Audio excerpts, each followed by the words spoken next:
Everybody, Shab Nobody Else's Auto. It is 7 o'clock Sunday evening, time for some Sunday night live chat. Got a great crowd on right out of the gate on YouTube, ready to rock and roll here. Leo and Travis are here. Pete's on. Randall with a Nut Farm is here. Let's see. Mark's on with us. Kenny's here. Bill Wagaman. Hopefully I'm catching everybody. Got a whole group of you guys on here and ready to go. Bill Disc is here, so apologize if I missed anybody. Let's see. Are we connecting on Facebook? It does appear as though we are. We do have a few people on over there. Dad's on with us.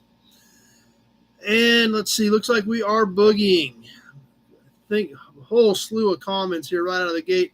Welcoming everybody, and maybe don't want to try not to miss anybody. Jim's here with us. So, all right. Stormy night in Delaware for Bill Disc. So, anyway, obviously we are back. Let's give you a Hudson Badger right out of the gate and get the night started off right. If you did catch us last week, we did jump on for a little bit. CL Ortiz is here with us. No, we didn't hurt anything, Bill. So the hearts and the fireworks are already starting. I always appreciate that. Scott's here with us on Facebook. So we did jump on for a little bit late last Sunday night. Obviously, an abbreviated episode. We jumped on for about 30 minutes. So we did have some of you guys get on with us. So going to get caught back up on a somewhat normal schedule. Some minor changes in tonight's schedule, but not much. Alec is here on Facebook. Brian Dispatch is here. Leo checks in the mail Wednesday. Perfect. Great. So anyway, Bud's here. Tony's on. As far as tonight goes, we've got pretty much a regular episode. We'll get into some open chat. I did not do a promo model tonight. We will not have a promo. I do have some badges and emblems. Story time. And, of course, the auction boxes are stuffed, as well as the raffle. We're going to give all these super cool license plates away tonight. So those are all going to be heading to new owners. Jeff from Ottawa is on. So here after a while, we're going to draw. The 3 Californias are going together. The pair of brand new 69 Kansas are going together, and the brand new Kansas sample. So all 3 of those are going to be given away here shortly.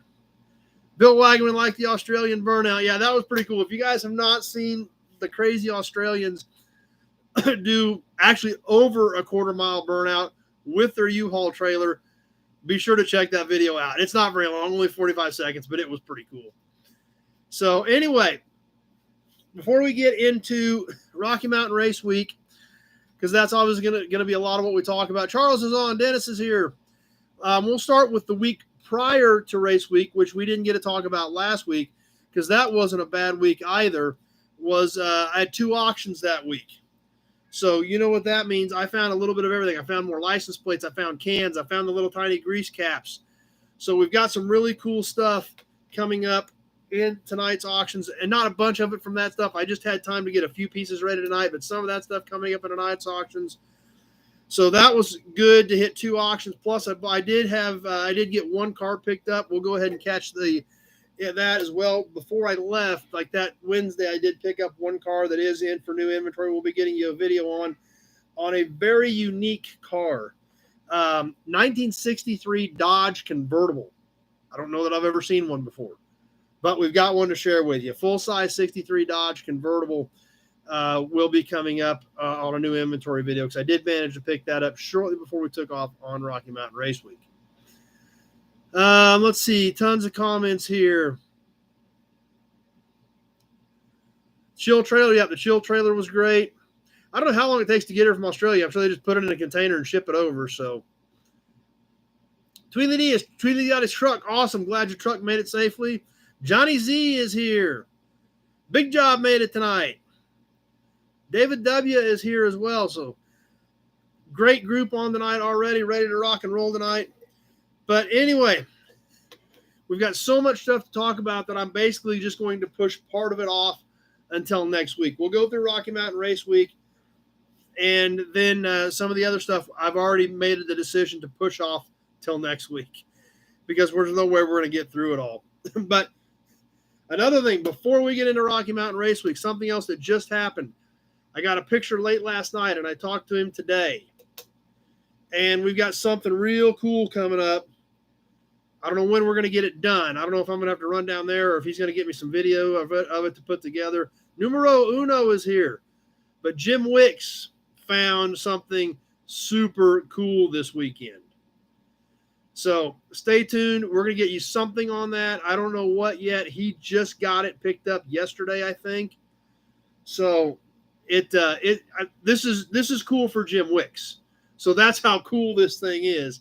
It's cool for Jim Wicks. And obviously you guys have seen some of the videos that we've done with Jim where he shared some of his knowledge, especially on Ford stuff. So stay tuned because Jim Wicks found a good one that hasn't been out of the garage in almost 40 years. So stay tuned. We're going to have some exciting content coming up on that car. And I think a lot of you guys are going to be pretty excited about that one too.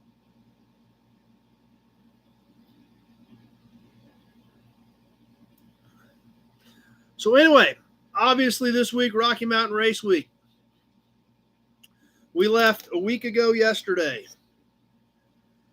And we headed to Kearney, Nebraska. Then we raced Kearney Saturday night. Got up, drove 425 miles to Bandimere on Sunday. Pete, Pete liked the article on the Purple Charger. Thanks, Pete. I appreciate that. Like I said, I'm not a writer, but I guess I can fumble my way through because they print my stuff. So yeah, if you don't get Old Cars Weekly, it come out a couple weeks ago where the article on the Plum Crazy Purple Charger that we sold at F&E last year is in that. I just got a new one this week, so it would have been 2 weeks ago on the Purple 70 Charger that Jim Wicks bought. Alan just found a 52 F1. Nice. Zach, Whiskey Business is here.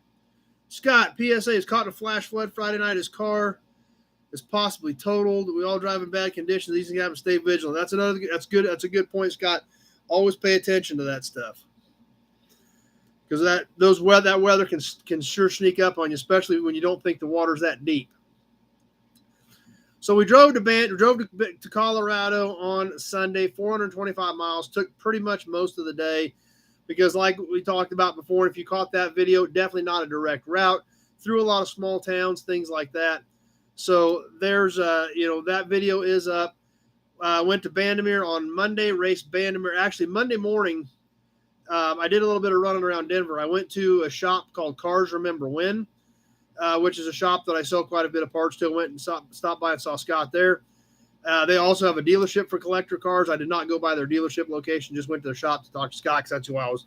Never met him in person, but that's who I've always talked to on the phone. So, and then after we left Cars Remember When, we ran over to another part of Denver to see our friend Tom Stark to see his shop and some of the absolutely amazing builds that they are working on as well. So excited about that. So got squeezed that stuff in on Monday morning. Number one, how the Trans Am fare. Yeah, we did use the air. That's true. We did use the AC for sure. I never did figure mileage on it. I always kept saying I was going to, and I never actually did figure fuel mileage. But it did pretty well. Hopefully nothing needs to be replaced for next season. So keep our fingers crossed. But no, 1,780 miles total. So we ran Bandimere on Monday afternoon and into the evening. Tuesday we drove to Pueblo and stopped in. Actually, went through Fairplay, Colorado. So we hung out at Fairplay for a little bit. Does anybody know what the significance of Fairplay, Colorado is? Joe's here with us. Joe. We did hang out at Fairplay for a little bit. We walked around. We took some pictures. Addie was pretty excited about going to Fairplay. We'll see if anybody knows what the significance of Fairplay, Colorado is. But that was on Tuesday morning's drive on the way to Pueblo.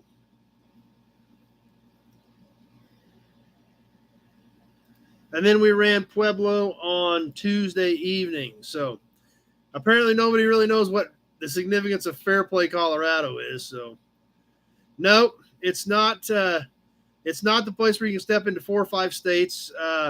Alex says it was an old mining town, and it probably was. But that's not what it's known for today in today's world. But I'm sure there was mining there. Nope, it's not a ghost town. It's still a somewhat vibrant town. There we go. Bill got it. South Park. Bill Dis got it. That's where South Park is based off of. Nate got it. Yeah, Nate knew. Of course, Nate knew. But yep, that's where South Park is based off of. Doug's here. Nope, there wasn't a roundabout. That's where South Park is allegedly based out of, is Fairplay, Colorado.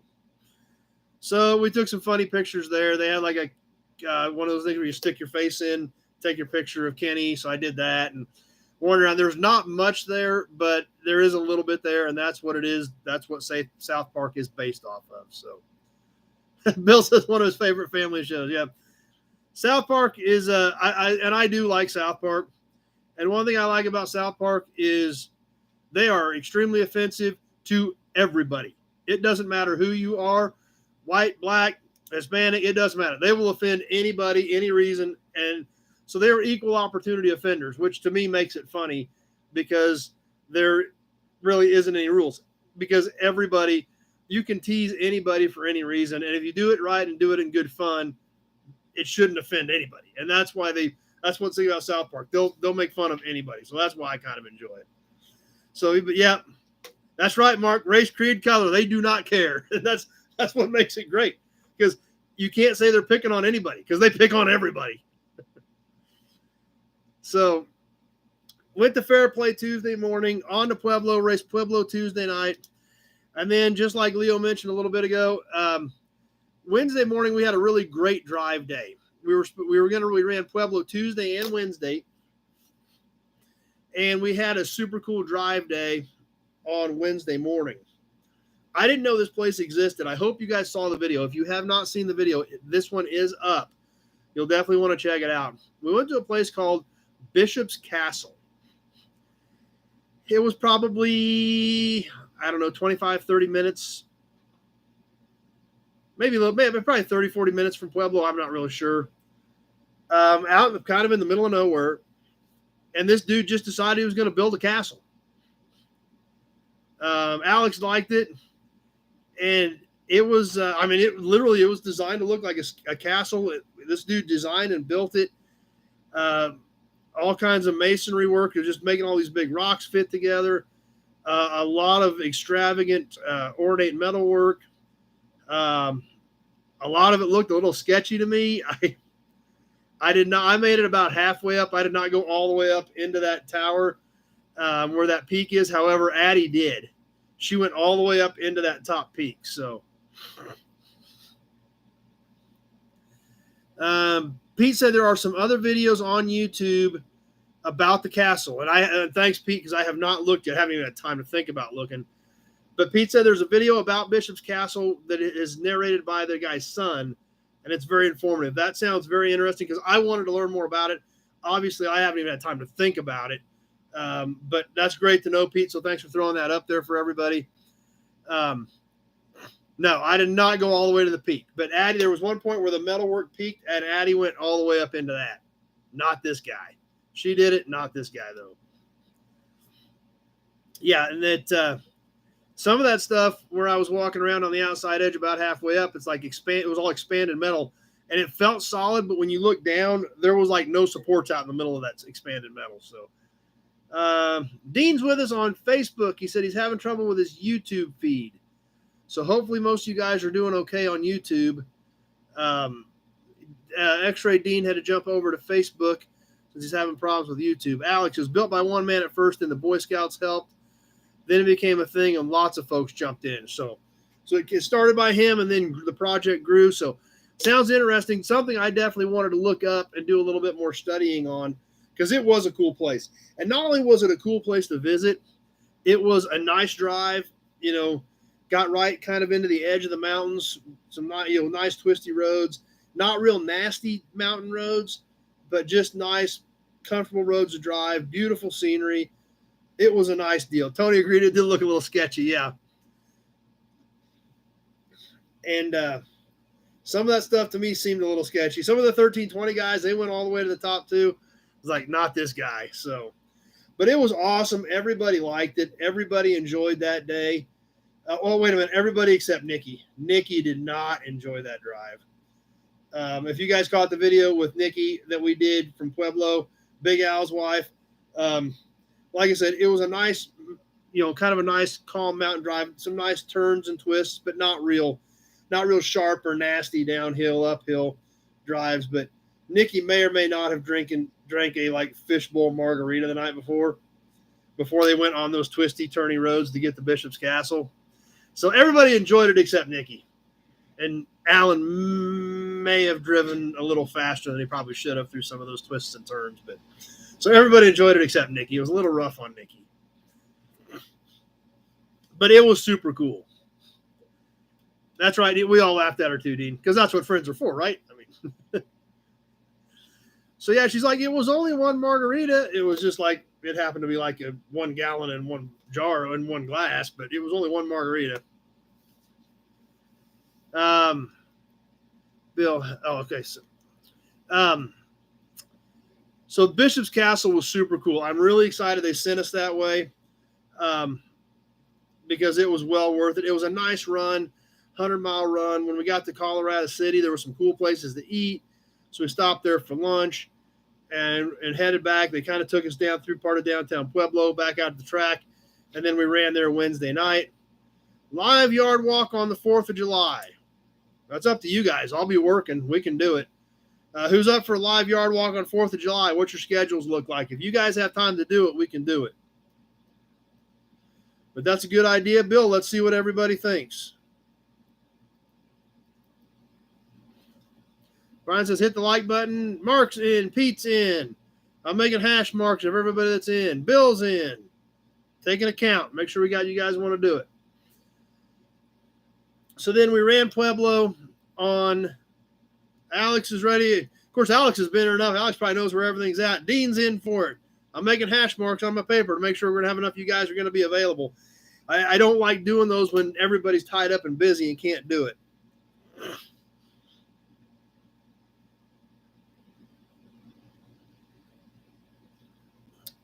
What time? Tweety D's in. Kenny's in. Brian's in. That's right, Leo. I wasn't going up there. So, Johnny Z, I don't know what time, whatever time you guys want to do it. Morning is probably going to be better because it's getting pretty hot in the afternoon, and these things can't take the heat. So, that's kind of up to you guys, but morning is probably going to be better just because of the heat. Leo is in. We can do whatever. I mean, obviously we've got Travis is in. We've got some some time differences here to deal with. Big Jobs is definitely in for early because obviously, Bill, that's a good idea, Bill. 11 my time. That's going to be, that means that's going to put us into noon, and I don't know if the phone's going to hold up in the heat. That's the only thing that would worry me about going that late. That's right. Brian, so far east, he's way ahead of everybody. So we probably should start earlier than 11 my time. But that's, like I said, I'm listening to you guys for suggestions. 10, say the time. Leo just says, tell us, and we'll be ready to go. Kenny saying early. 8 to 9:30 says number one.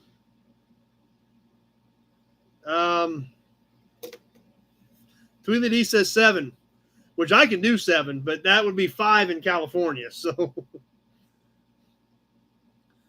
do we want to shoot for? If we start at 9, that's 7 California. So what do we like? I think Dean, I think you're out west. What do you some of you guys out west think? Do we want to, do we want to go that early, or you guys think about it, and we'll talk about it a little bit more. But if we shoot for 9, that's going to be 7 back east. So whatever you guys think. Alex says 8 or 9 is good for him, and he's west. So Bill's out east, so that's good with him. We'll tentatively pencil in 9. Kenny says he's in California. That's good with him. So let's pencil in 9, and then you guys, if you think of something different, let me know as we're working through tonight. Scott says he can jump on if we're early, so we'll shoot for 9.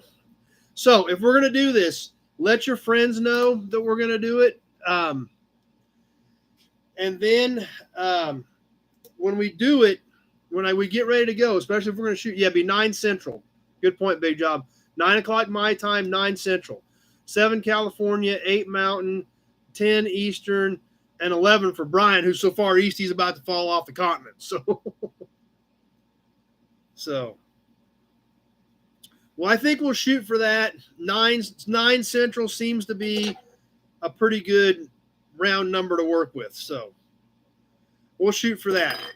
And I may do a little bit on Facebook as well right before that, just to let Facebook people know that we're going to be on YouTube. It's difficult trying to manage both of them at the same time. So I may jump on Facebook, 15 or 20 minutes before that to kind of get people on Facebook to know that we're ready to going to be going on YouTube at 9. So if you get a Facebook notification a little bit prior to that, I will probably try to jump on Facebook, and I will post on both formats, probably Monday night and maybe that morning, and we'll shoot for that. So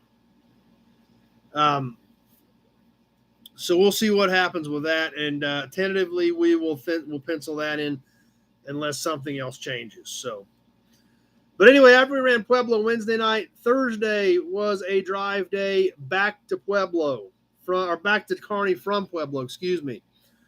So we cut across the northwestern part of Kansas on our way back to Kearney to be back at Kearney for Friday night. So we did that, and then we got out to the tracks Friday morning and ran Kearney Friday afternoon until the rain came in. Now, they changed the format of this last year. You lock your averages in at the first 4 tracks. The last day, which was Friday at Kearney, they broke things down into, I think, 4 shootouts. The FAF shootout, the BMAF shootout, the Quick 16 and Rowdy Radial all were in shootout classes. And then everybody else went into a giant, big bracket race. So we did, so Addie was in the bracket race. She won first round, but she got beat second round. The car fell off a little bit. She got out of it in the first pass and ran like a 14-12. So knowing she got out of it and still we were down 14 and she ran like a 14-12 getting out of it, we were a little bit worried she was running quicker than 14. So we put 13.95 on the window and it went 14.08. However, the guy that she was racing ran an 11.60 with a 4 on an 11.60 dial in. So he was 4 thousandths from perfect. So even if she'd have been perfect, it would have been almost impossible to beat because the other dude was dead on. But at least she did win the first round, went out in the second round. They got a couple rounds of the shootouts in, and then the rain came. So they were ready for the third round of the bracket race, and I think they're ready for the second or third round of the shootouts, and then it rained out. And so we usually have the award ceremony at the track. So we had to actually go to the Buffalo County Fairgrounds where they had a building big enough where we could all get in, and we did the award ceremony that night. And we didn't even get the award because we all had to pack everything up. Usually the trailer's set up, everything's ready to go. We just start dragging stuff out and giving the awards out at the track. Matt and June had to tear everything down, load everything in the trailer, then drive to the fairgrounds, and then unload everything to give the awards out. So it was tough. Brian, West Kansas has very little rust. Yeah, we get some skin rust out here, but not much structure rust at all. Jeff's got to jump off. Glad you're here for a while tonight. Shopcat is on with us. So we finally got done with the awards right at midnight Friday night.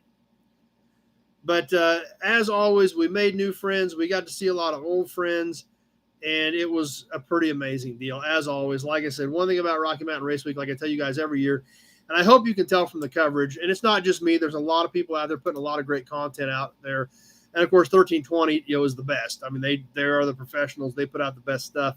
They were there all week.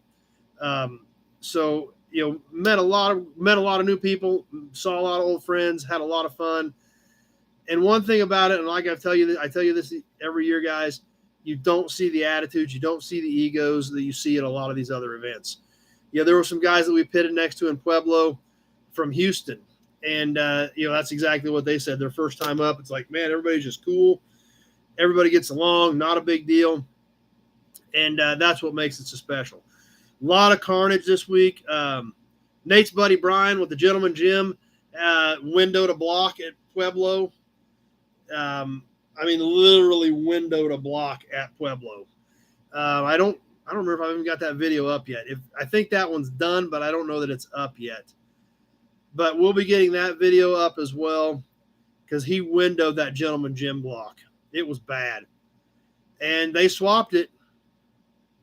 They did get it swapped. They found a used 4.8 LS, and they spent basically all night Wednesday night swapping that. And they made the drive to Kearney on Thursday. Now, he didn't try to race it Friday because he knew that there was no way to put boost to that motor and make it do anything. So he broke the beams, finished the week successfully after thrashing basically all night Wednesday. I think he said he got back to the hotel about 6 o'clock Thursday morning, slept for a couple hours, and threw everything back in the truck, headed 420 miles to Kearney. And that's how crazy this stuff is. But these guys do it. And crazy about it is it's fun. We do it because it's supposedly fun.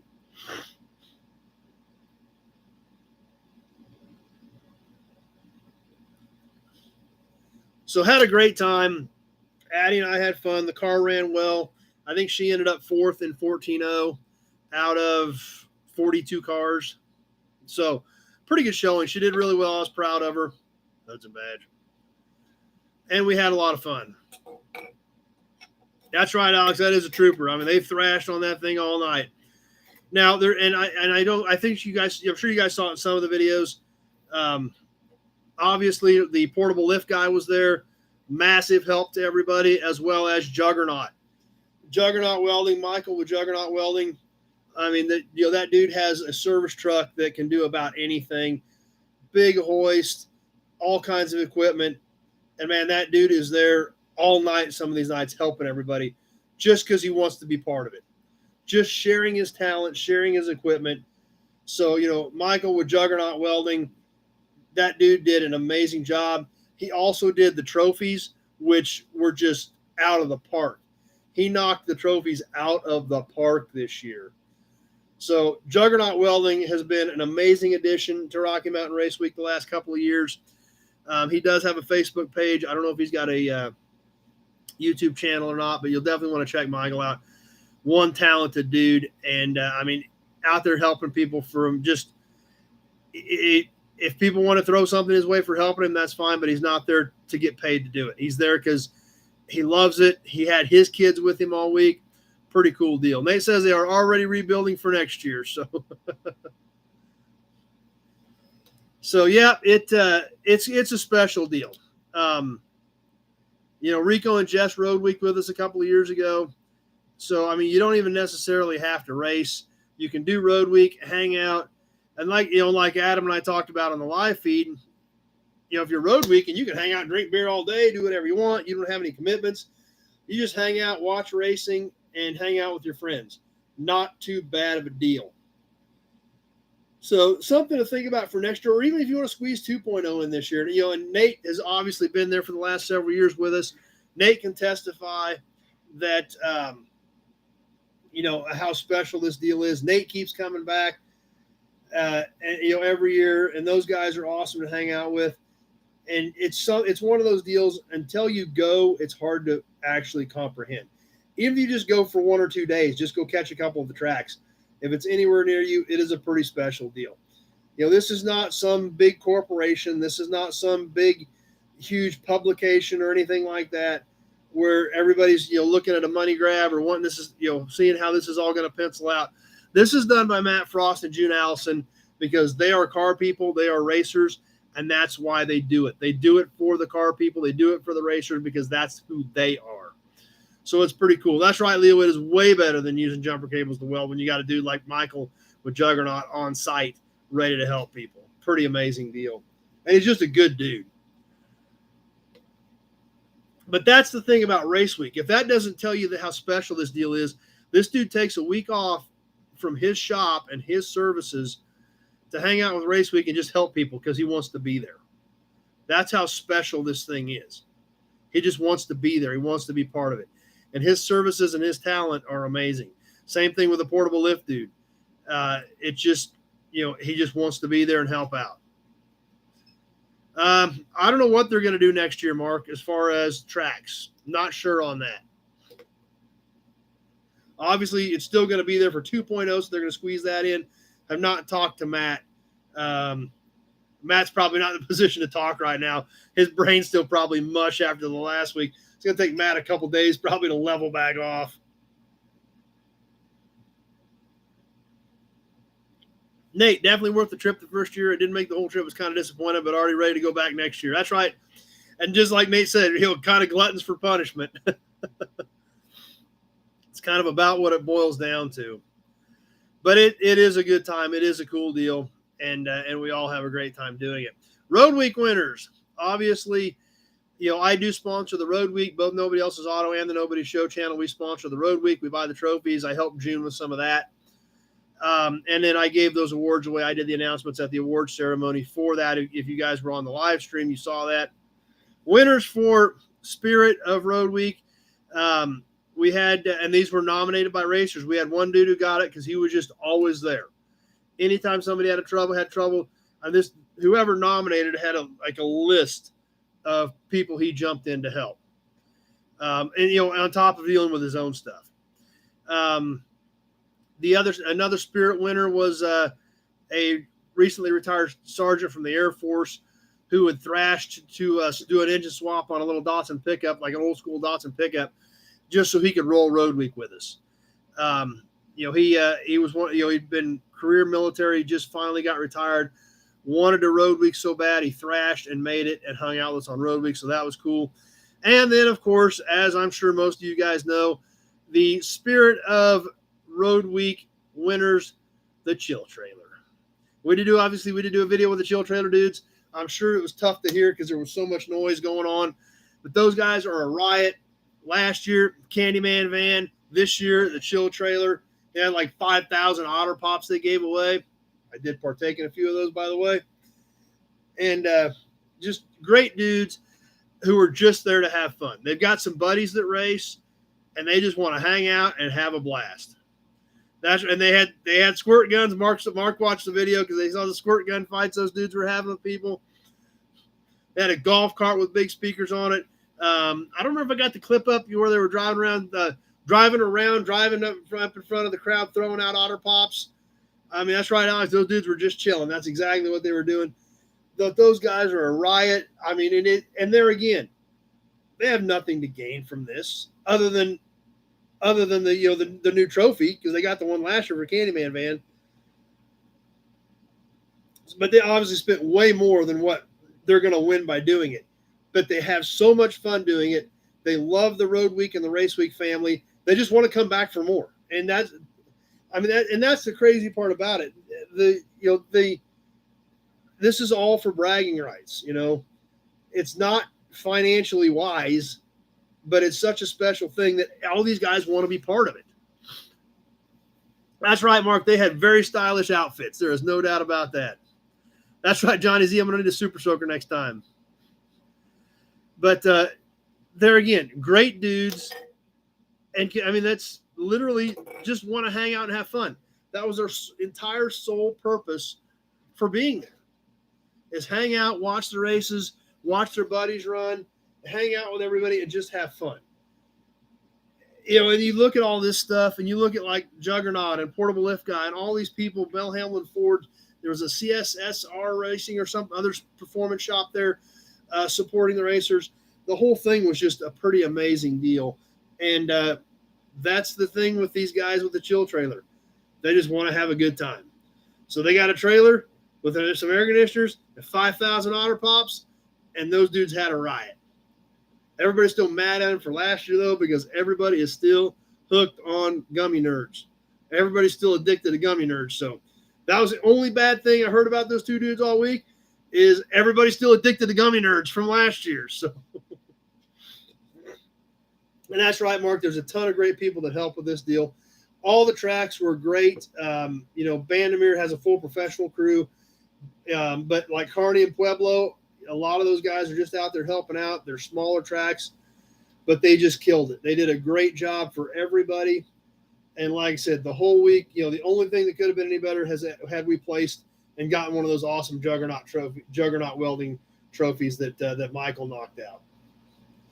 But other than that, it was a great week. And like I said, obviously, Addy was right there in the hunt. Just couldn't quite nudge it to get those last few hundredths out of it to get into the podium finish. So, but anyway, Nate, I still buy a bag about every other time at the gas station. We bought some on the way up. We stopped in Smith Center, and Addy's like, they got gummy nerds. Like, just buy them. Let's just get them. So, yeah. So, there again, Nate is just as bad as the rest of us. We're all still hooked.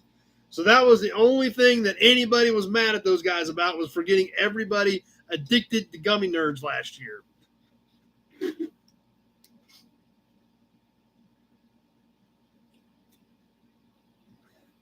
So, some of those videos are up.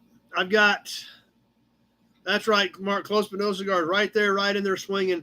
But at least it was a good year. The car's running good. We're swinging right in there in that class, just not quite enough 14-0 runs to podium finish. So, but like I said, it's still an amazing event, and it's a ton of fun. And it's like I said, it's just something special. You just can't, and Nate knows what I'm talking about. Nate's done it for several years. It's it has its own energy. It has its own life. And if somebody wants to be a problem or has an attitude, there's a couple hundred other people there that will help you leave if you don't want to be there. It's that simple. Somebody wants to have an attitude. Somebody wants to cause problems. There are 300 racers there. We started with a little over 300 cars this year that will help you pack your stuff and leave if you don't like it. It's just that simple. But that's what keeps the event so amazing, is because it is literally an all for one for all type of attitude for everybody to have a successful week. Auburn badge.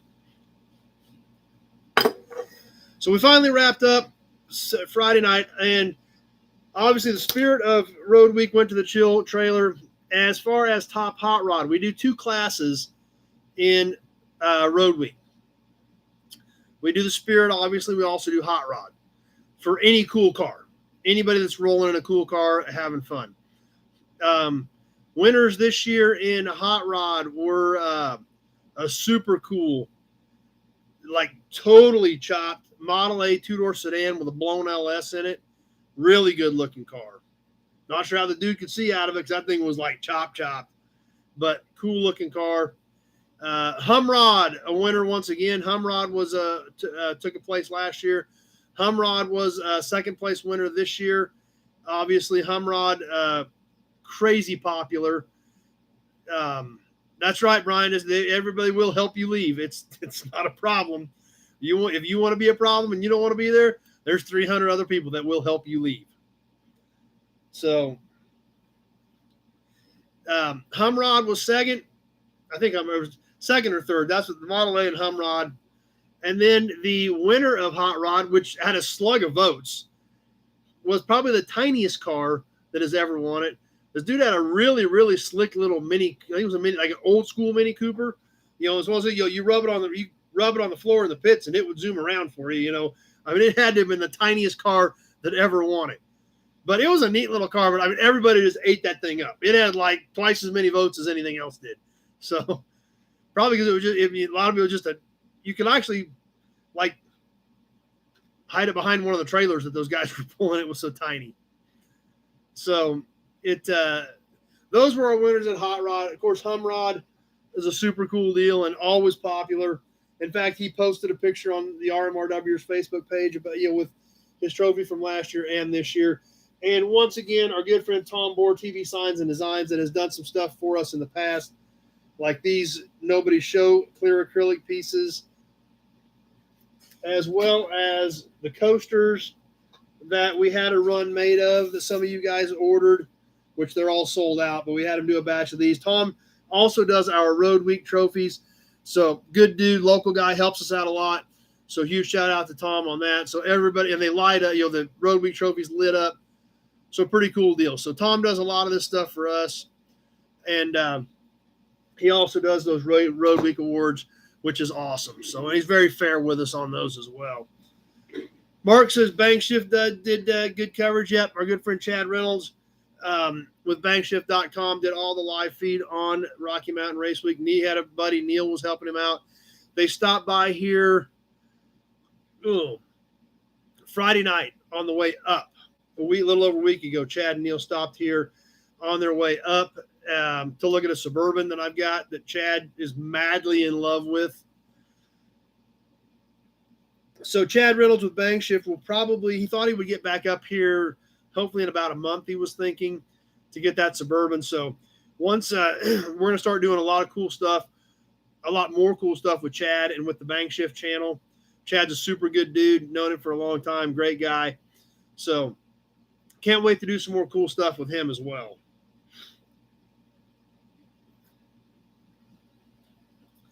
So that is kind of a quick synopsis of Rocky Mountain Race Week. Most of the content is up. I think I've got 2 more in the can that I need to get posted, which I'll probably get up tomorrow. And I think I've got 1 more to put together. So I will try to get all 3 of those up tomorrow. It's kind of my goal.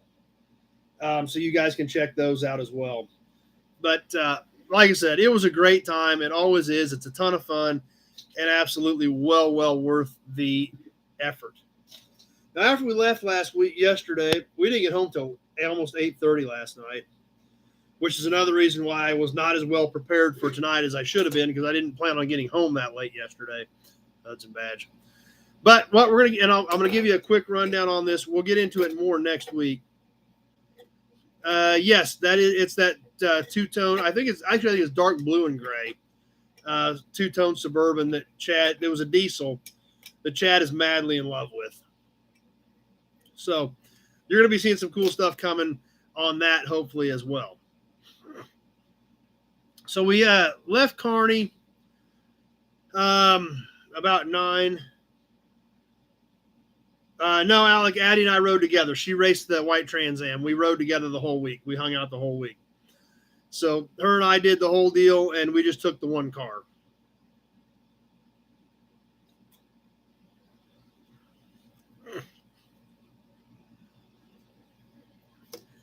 So anyway, after we got done yesterday, we got ready to head back. And does anybody remember what is right by Kearney? There's something pretty close to Kearney that is pretty cool. I don't know if any of you guys remember it or not. But about 20 miles south of the racetrack is one of my favorite places to ever go, besides going to the racetrack. But up in Nebraska, just 20 miles straight south of the racetrack, is Pioneer Village. So we headed to Pioneer Village yesterday morning. Bill Disk remembered, yep. And spent quite a bit of time there. We've got a lot to talk about with Pioneer Village. I'm actually going to push off until next week because I knew by the time we got through race week stuff and all this other stuff, we were going to be needing to get moving forward. So next week, we're going to have some big updates on Pioneer Village, and it is all good. One thing I do want to throw at you right now, and we will bring it up again next week. Anybody in that area, they are planning a car show at Pioneer Village on September the 2nd. So keep that in mind. If anybody is in the area, we'll go over some more of the details of some of the stuff they've got going on next week in Open Chat. But I did want to bring this up, and we'll talk about it a little bit more, especially as well as some of the stuff that they've got going on. So car show September 2nd, Pioneer Village, Minden, Nebraska. And next week, we will get into some more of the details of what I learned. There was a lot of cool things happening. We shot some awesome videos. Those people are great. They work with me extremely well. And what's awesome about it is the videos we've done in the past have just been kind of walkthroughs and things like that. Well, now that I've been there a few times and done several videos, and they've also got a new director. I spent some time with him, and they realize what I'm trying to do, trying to bring you guys cool stuff, but it also helps them. So at this point, basically what they ended up doing yesterday with me, I think we got 8 or 9 videos yesterday. Is basically they took one of their high school kids that works weekends, and they just said, go with Chad and open whatever gates he wants in. Because they've got, plexiglass and kind of fences to keep people from getting in the cars. And so basically they just sent this high school kid with me and said, whenever he wants the video, you open the gates and let him in and let him go around the cars and do whatever he wants. So because of that, we've got some really great stuff coming. Now, when I left Pioneer Village yesterday, we had one break for about 10 minutes. So I ran my phone out and plugged it into the car for about 10 minutes. And then I went and got one more video done after that. And when we backed out of Pioneer Village, my phone was at 5%. So I pretty much sucked everything I could out of her to get you guys videos. But I got some awesome stuff now because we're not just doing walkthroughs. I don't think it's celebrity status or Johnny Carson clout. No, I don't think that's it. But who remembers the Henry J they've got there? They've got a Henry J and an Allstate sitting right beside each other. Well, now, the video I shot yesterday, we're standing in front of them. We're walking around. We're opening the doors. We're looking inside of them.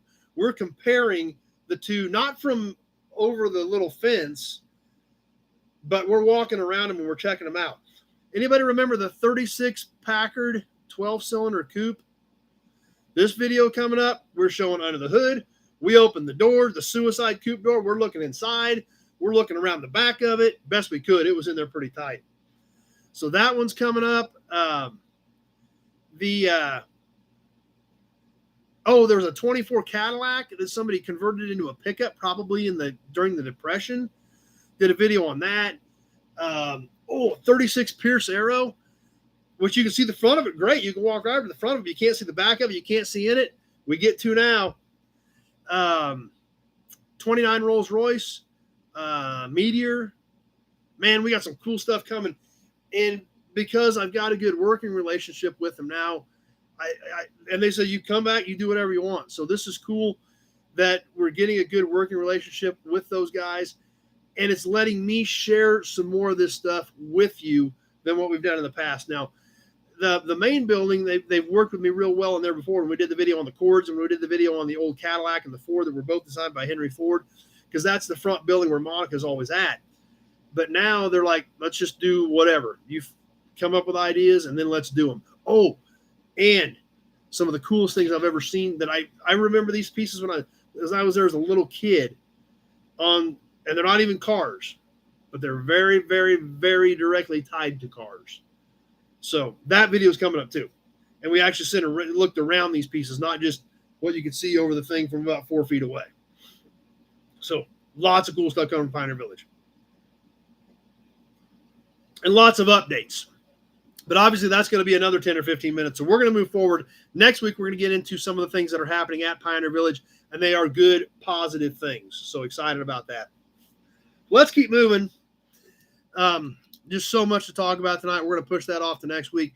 And then we finally got out of Pioneer Village. Should have been about 2 hours and 45 minutes home from Pioneer Village, and it ended up taking 4.5 hours. We got about 5 or 6 miles south of Pioneer Village, and the highway was closed. That shot us 12 miles out of the way to come around due to an accident. Mark's pumped up, so Kenny's looking forward to them. Yeah, they're cool. They're exciting. So we're had to go 12 miles out of our way and loop around that way due to an accident. Heading home, got down into Kansas. That was still in Nebraska. Got to Osborne, Kansas, and from Osborne, it should be maybe hour and 20, hour and 30 minutes from Osborne to Great Bend. For most people, I got a buddy that's done it in 45 minutes once. But it should be about an hour and 20, an hour and a half and drive from Osborne, unless you're my buddy Bird, who did it in 45 minutes, 1.5 times. Yeah, he had a raccoon come out in front of him about 140, which took care of his car, but he was okay. That was years and years ago. So we get to the edge of Osborne, KHP sitting there. The next 22 miles of highway are closed. There was an accident. He didn't even know what it was. But he said it was an environmental deal, so Kansas Department of Health and Environment was out there. They had called hazmat in. So then we drive another like 24 miles out of the way that way to get home. So instead of about 2 hours and 45 minutes to Minden, it turned into about 4.5 hours. So we didn't get home till almost 8:30 last night. So that didn't work out too well. No, they weren't tornadoes. They were both accidents. The merry-go-round is running. It is not done, but it is running. They are working on the horses. They have tests run it, so it has moved under its own power for the first time in decades. So that's the kind of good progress we're seeing. So, like I said, I've got a pile of stuff to go through with you guys that they gave me, and we'll get into some more of that next week. But it's exciting and it's good news. So we're finally back. So let's move on to some badges and some emblems. We'll catch story time. We're going to get into some auctions. We got awesome auction stuff. We're going to give away all these license plates. We got a lot of stuff to cram in tonight, so let's keep moving. Tonight's badges and emblems are kind of basic ones. And this first one, I kind of want your guys' input on because I'm not really sure what it is. This came from the same place where I got all these other badges when we were buying that out of that big collection in Missouri. Hudson badge. Let's give you the Auburn badge, too. Even though this one came from Doug. We'll share that with you, too. I actually did get one of these Auburn badges in that load from Missouri. However, it is still on the grill shell. So this one I got from Doug. I did get one there on the grill shell. But this badge is kind of unique. I don't have a clue what it's from. I have not been able to find it. So I'm going to see if you guys have any ideas. So maybe you guys can help find it. I think it's been flattened out, but it is cool. So we did buy it, even though it is kind of basic. I'm guessing late 20s, early 30s, because it has both brands on it, and I'm not even sure what it is, for Cadillac LaSalle. So I don't even know what this is for. Now, when we look at the back of it, it appears as though it was kind of flattened out. Like this, we've got kind of a dish here, kind of flattened out here, like it was like dished somehow or another. Obviously, the Cadillac LaSalle is clearly stamped into it. I'm not sure that that hole in the middle is supposed to be there, though.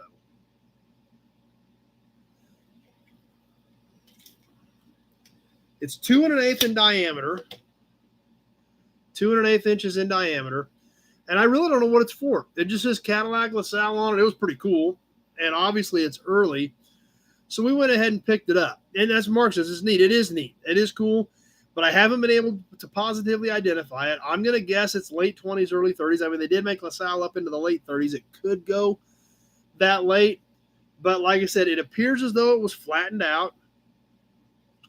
And just don't really know much about it. So if any of you guys have a clue or it looks familiar to you to some component that may have used it, let me know because I really don't know. So I've kind of used it's kind of a mystery badge. It's cool, but it's kind of a mystery badge. So interested to see what you guys think on the little 2 1/8 inch Cadillac LaSalle button. We'll call it a button. Appears as though it was made out of aluminum. It's kind of what the material looks like.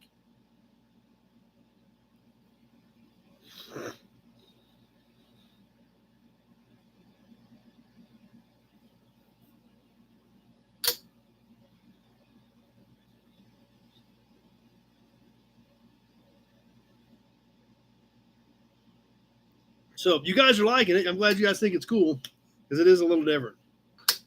So I'm guessing, like I said, I'm guessing late 20s, early 30s on this piece. They get hit hard, the button rips off and leaves a hole. Yeah, it could be. Yeah, it's definitely not a normal badge. But, I mean, that is definitely stamped in there, and it was all stamped in there for a reason. It's very uniform in the stamping as well. But the next badge we're going to look at, as always, we jump way up, and I thought this was kind of cool, even though you look at it at first glance and say, well, that's not that old. Well, actually, it is old because it's probably 40 years old. It's technically well into an antique when we start talking about the early 80s. X-Ray Dean got on YouTube, so YouTube must be working a little bit better again.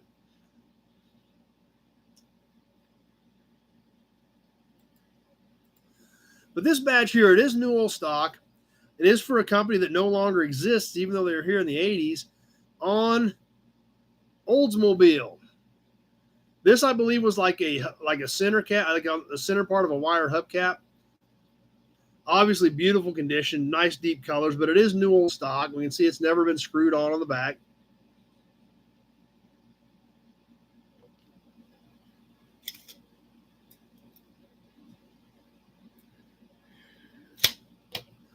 It is 2 3/8 by 1.5 inches.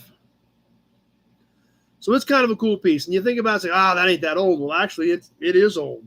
Probably late 70s, early 80s. And I said, it looks like one for the wire hubcap. It obviously in great condition, being brand new, nice chrome, nice plastic, nice and clean on the back. It is sharp. There's no doubt about that. It is a sharp piece on the Oldsmobile badge.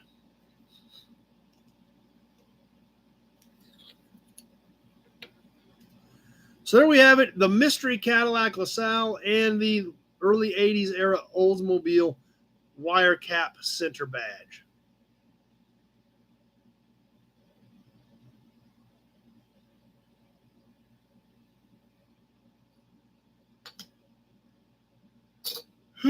Still haven't quite caught up from almost on sleep lately.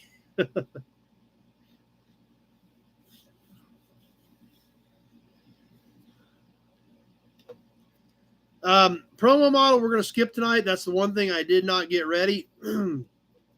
But we should pretty much have everything else ready to go, including story time. Tonight's story time is kind of interesting. In fact, real quick, speaking of story time, the 40 Ford Moonshine Coupe, we actually went right by that little town on our run on Friday. So that was kind of funky. It's like, hey, I remember that place, right where that 40 Ford Coupe came from.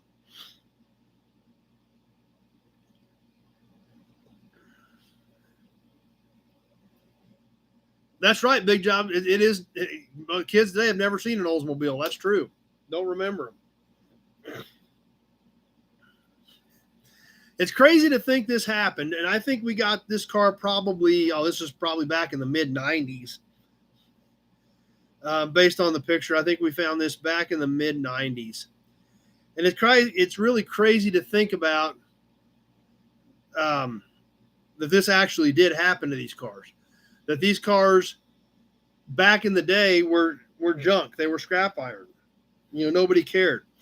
Literally found this car upside down in a pasture. I don't remember where Dad got it. I'm sure he'll probably tell us once I show everybody, because he doesn't even know which ones of these I do every night. So we'll give you a Hudson badge to think about it. But it's kind of crazy to think that they flipped it over with the tractor so that we could load it when Dad bought it. After they had used it for target practice, literally, I mean, it had holes in it where they had shot at it on a 1964 Chevelle Super Sport convertible. You can see how the windshield frame is laid down, the top's mangled up. I think these were actually shotgun blasts on the sides of the car, if I remember correctly. So I'm going back to the 90s. Oh, well, hello. Did you come up to grace us with your presence tonight? You did? You decided to show up for a while? You going to say hi to everybody? Hey. Hey, everyone say hi. Say hi. Come here, let's say hi. They gave you some hearts. Great kitty. Don't knock nothing off, dum-dum. Hey. Yeah, I'm watching the keyboard, trust me.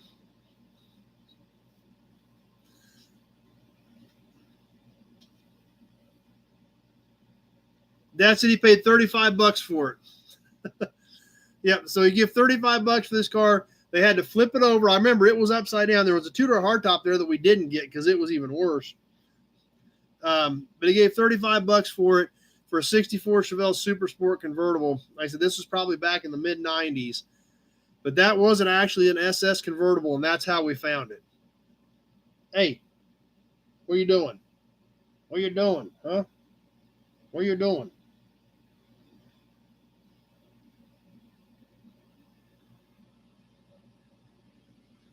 You gonna say hi to everybody? You're shaking everything.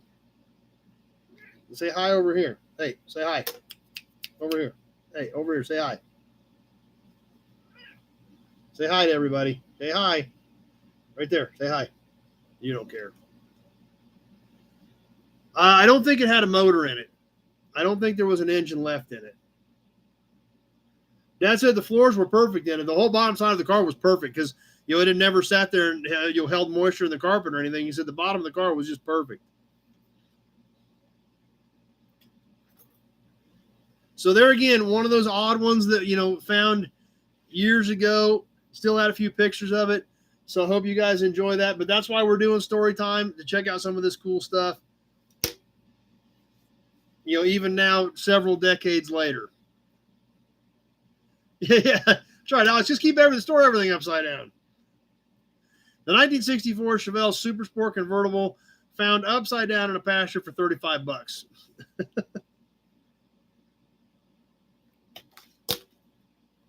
Hey. Yes, you're in the way. My stuff goes right where you're sitting. Yes, my stuff goes right there where you sit. Why are you sitting there?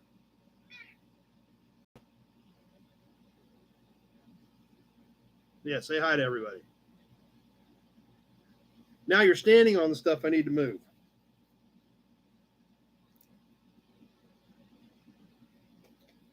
I need to move this. I need to move it over here. Okay? Comprende, muchacho? And I still need this next. Yes. Yes. Good. Good. Why don't you jump down? That's a great idea. All right. Yeah, that's right, Big Job. And I would imagine that's probably what somebody did. Had a rusty car and used it to fix that one. So, but anyway, yeah, exactly. Wouldn't love to know how an incredible car got to a point it was upside down in a field. Back then, though, back in the 70s, 80s, a lot of those cars, that's too rough. They ain't never gonna mess with that. It's just junk. So.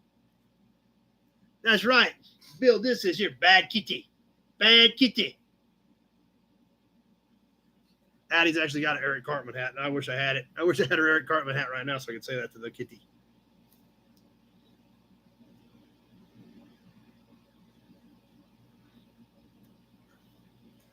Anyway, I guess this brings us up to auction time. Yep, time for some auction stuff. Anybody ready for auctions? And then we're going to do the raffle giveaway and announce the new raffle. So everybody ought to be good and excited for that. And we'll go ahead and get rolling. So auction time, as always, we'll go through the rules here real quick. Obviously, I'm going to hold up an item. We'll check it out. We'll look at it. We'll look at any flaws. We'll look at any defects. I'll give you some dimensions on it. We'll check it out.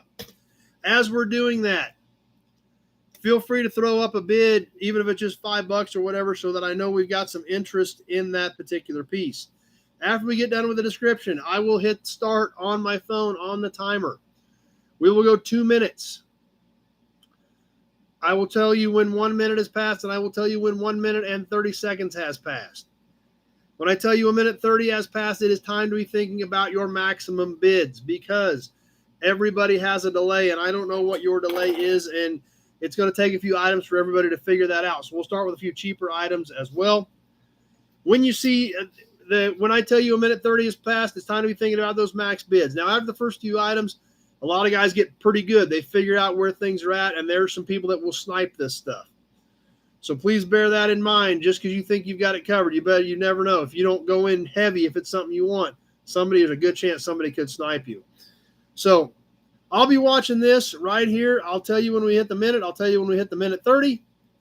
And then you guys can know when to throw your maximum bids in. You're back? We're going to sell you too? Yes, you're back for the auctions. So there's the 1 minute mark. So I will announce that.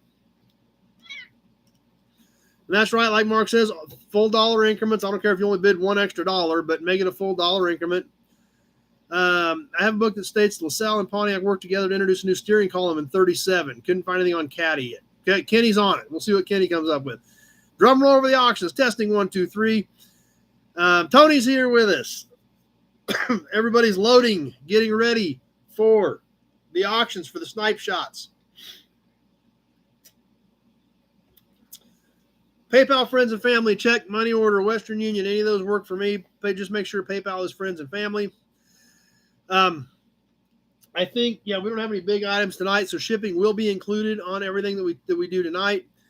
Non-U.S. bidders, if you want to play along, that's perfectly fine with me. However, There is wire transfer fees you will be responsible for, as well as shipping, non-U.S. shipping. The shipping is included in the continental 48 states, but when we get outside of that, it gets pretty expensive, and this thing kind of feeds itself. If we spend a couple $100 shipping a few packages, that makes it tough for me to replenish auction items if we spend all the money on shipping. What? Do you mind?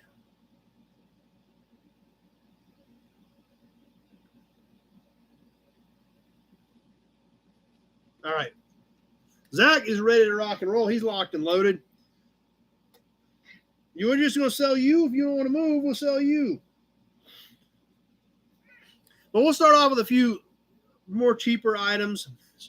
And on the first few items, I will announce all bids as I see them. That way, when I see something pop, I announce it when I see it. That way, you guys can get a better feel for what you're seeing on your screen and know how to time things. Now, some of these guys get pretty good. I mean, some of these guys are getting to where they're coming in at 157, 158 with a bid. However, that same guy, 2 items made later, may pop up at 201 and be too late. So, what? Here, say hi, and then you need to go sit down. Yeah, say hi to everybody. Yeah, say hi. Meow. There. Yes, see, everybody's right there watching you. Everybody's right here watching you. Yes, right there. Right up here. That's where everybody's at. Okay, you go sit down.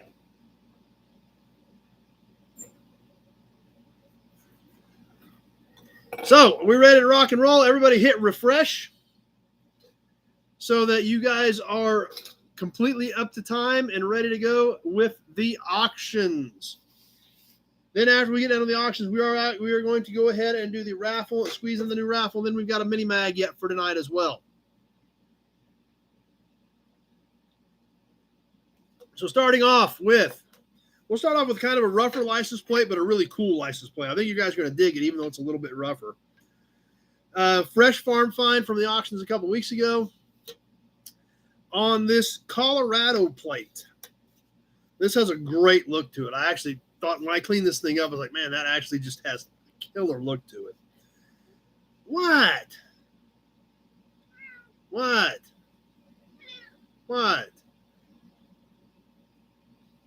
Yes, you can sit there for now. Park it.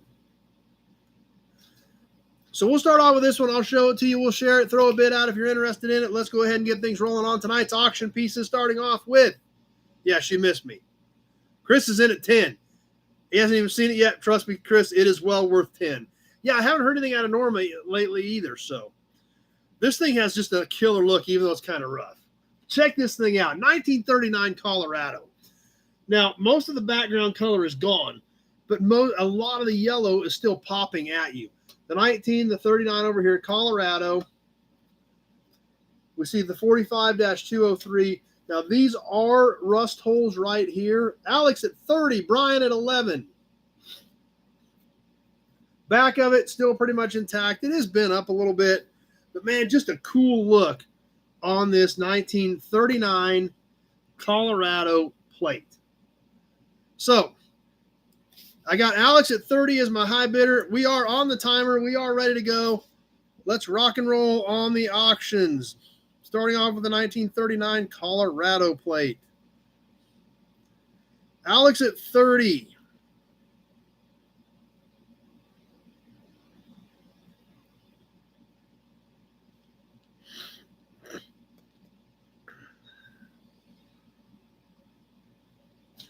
We are ticking along. The timer's on. I'm going to kind of keep my eyes peeled for what we want to do next.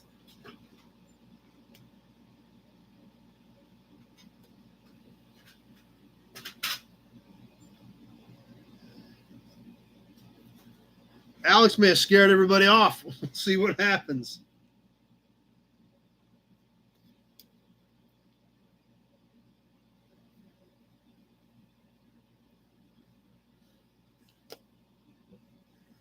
And there's the 1 minute mark.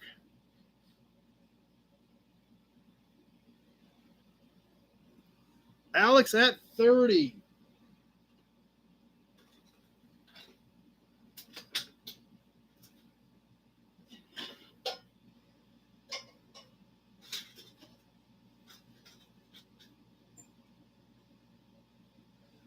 Coming up on the minute 30 mark. That's right, Dean. Snipers are ready. And 1 minute 30 seconds has passed. We're coming down to the wire on this one, Alex, at 30.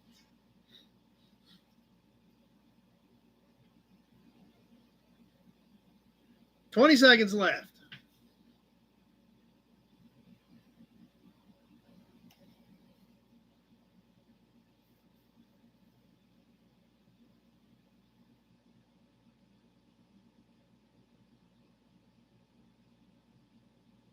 Zach at 33, and that does it. Zach got that. Holy cow. 158. Zach slid that 33 in there. Alex came back at 35. Obviously a little bit too late on that because Zach hit that one dead on. 158.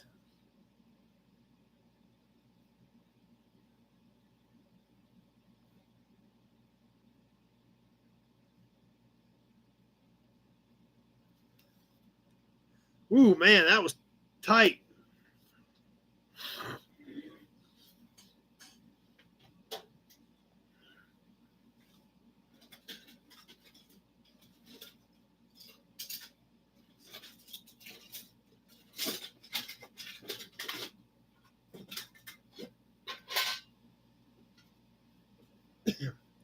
All right. Let's do some matchbooks now that Mark's back. We got another batch of matchbooks to do.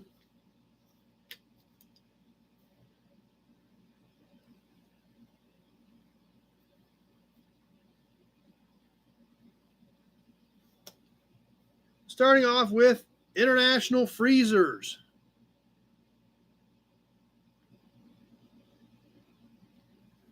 International Household Refrigeration. International Tractors. International Industrial Power on the inside of that one. And to round the batch out, we've got International Trucks.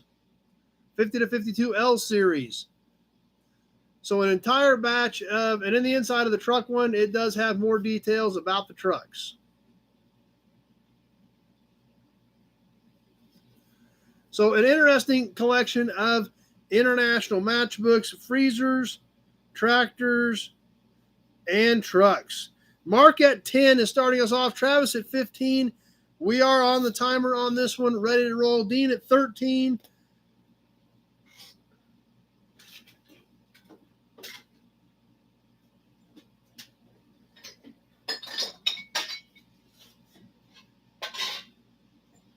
X-Ray Dean at 16.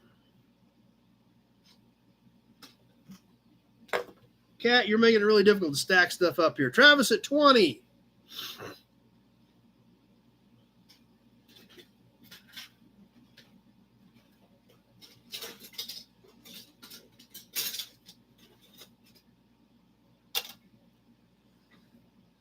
Mark at 21.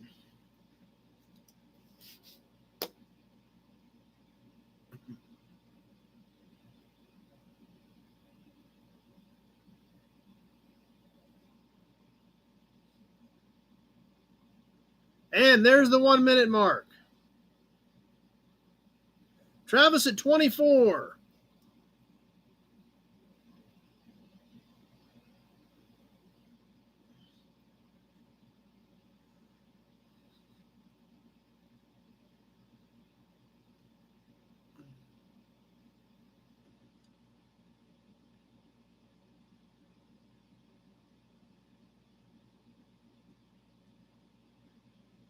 And there's the minute 30 mark. We just passed the minute 30 mark.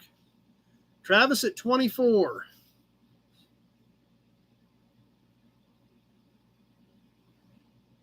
And about 20 seconds left now. Travis at 24. Mark at 27.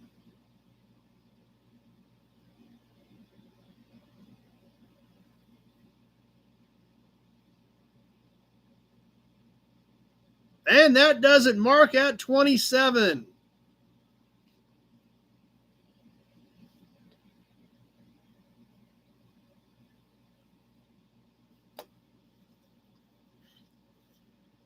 That's a cool batch. I like the fact that it just shows so much cool stuff that International was doing at that point.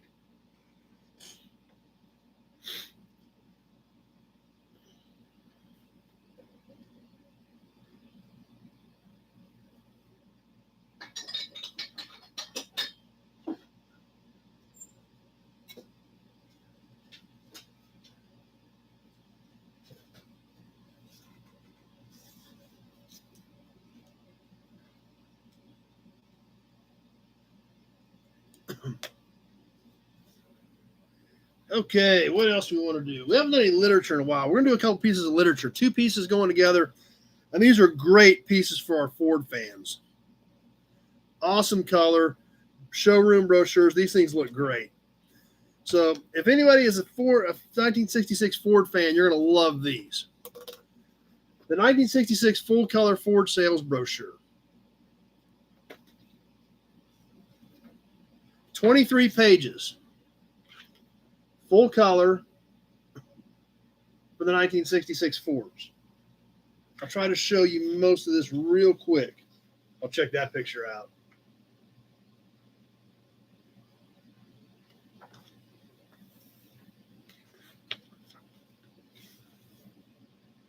Leo at 10. Yeah, this is a great piece. I'll try to burn through this pretty quick so you guys have an idea. Oh, check this out, guys. 7-liter convertible. X-ray at 13.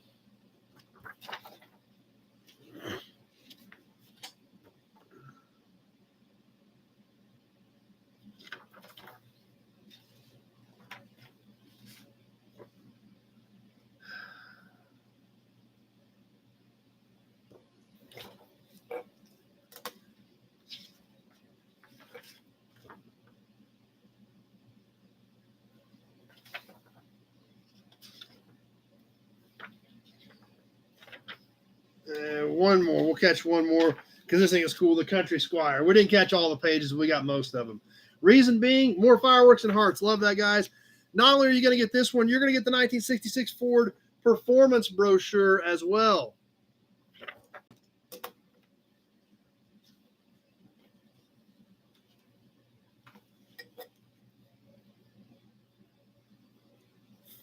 LTD, Fairlane 500 XL, Falcon Futura Sports Coupe, Mustang GT, Thunderbird Town Landau, the 7-liter cars, all kinds of cool stuff in this Ford performance brochure. You're getting both of them. I've got X-ray at 13 on the pair.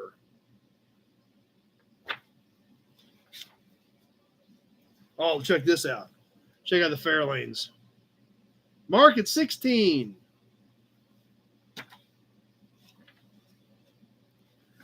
Thunderbirds. I said, this has got a lot of cool stuff in it. The Mustangs. X-ray at 18. Ken at 19. Yes, these are originals from 66. There's our Falcons.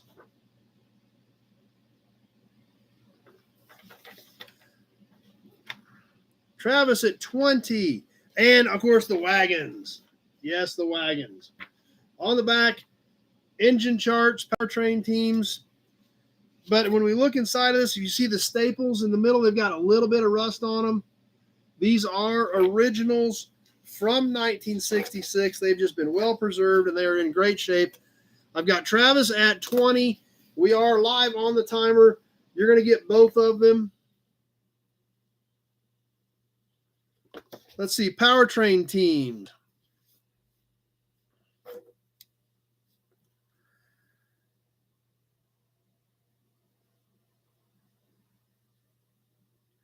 .390 Fairlanes, 390 and 428 Thunderbirds.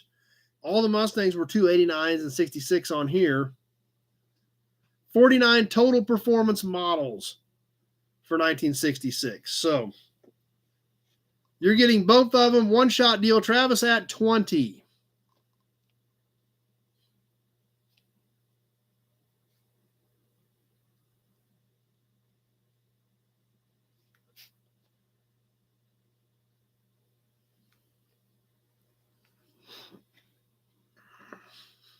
Yeah, they're in beautiful shape. Great colors. They're cool pieces. 1 minute has now passed.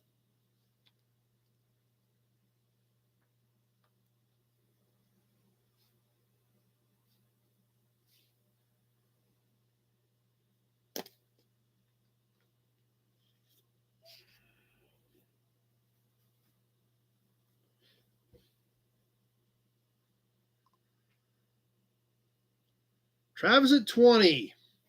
Coming up on the minute 30 mark. Both pieces. Minute 30 has now passed.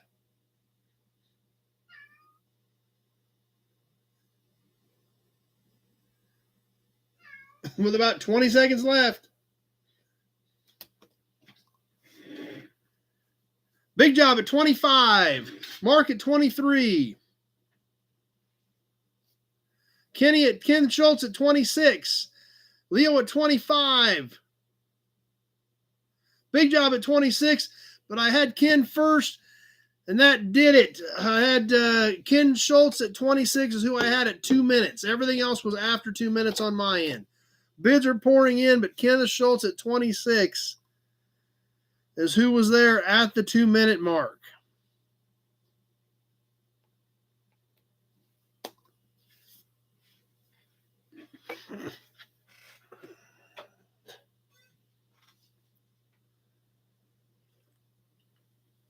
Yeah, that one got a little crazy.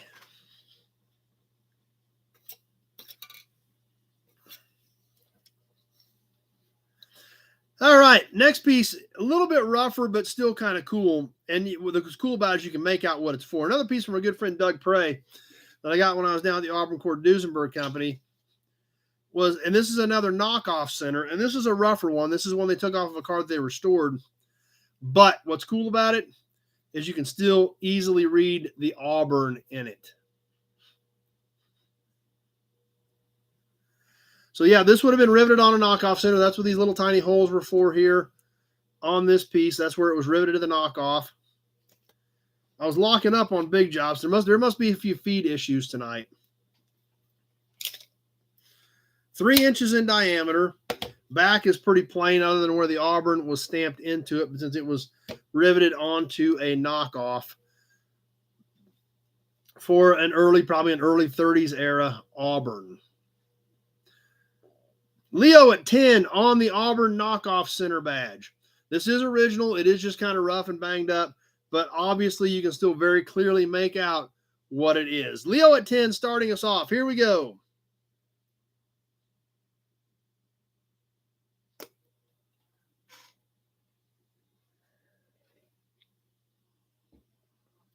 Let's see what else we got too. I need to do some more digging.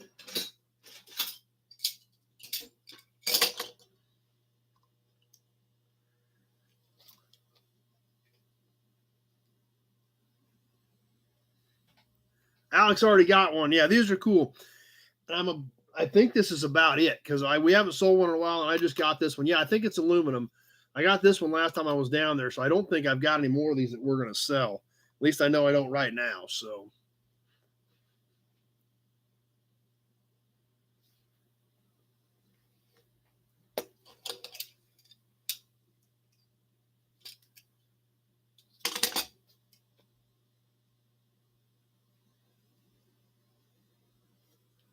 One minute has passed.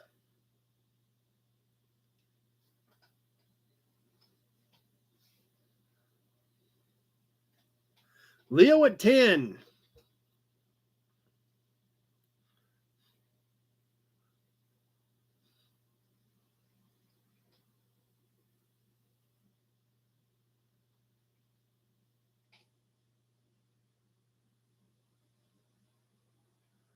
And there's the minute 30 mark. 1 minute, 30 seconds has passed. You're not going to get very many opportunities for these. Like I said, we've sold a few on here, but I just got this one. Mark at 14 last time I was down there. 20 seconds left to go. Alex at 15.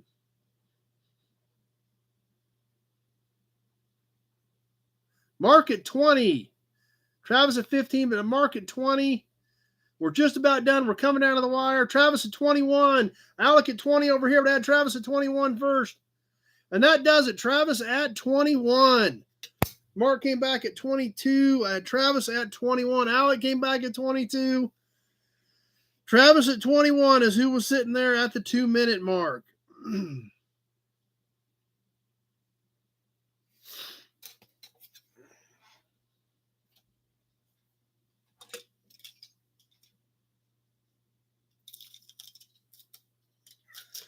Something we haven't done much of here lately, and I've got several of them in the box. We need to do some more of these as some badge bundles.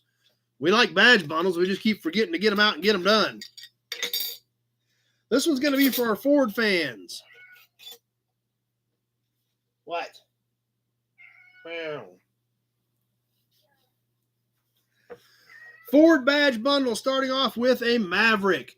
This is a metal emblem. It actually was mounted with double-sided tape. It does not have studs on it, never did. But it is a Pop Metal Maverick emblem with the steer head right on it. This one is 5 inches by about 1.25 inches. So about a 5-inch long metal Maverick emblem. As well as a nice big bright Galaxy emblem. This one does have a few broken studs. It is stud mounted, but a few of them are broken off. Chrome obviously has a nice bright shine. A few pits and scratches in it, but nothing serious. Leo at 5.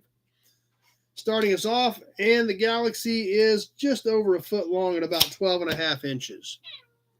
Oh, did I bother you while you're sitting here in my way? And the final emblem in the Ford badge bundle to go with these two is the Ford Falcon. Mid-60s era, this would have been probably like a front fender badge. It is bent a little bit, does have a little bit of damage. One stud is intact, one stud is broken. Tweedledee at 10. And it is scuffed right here on the bird.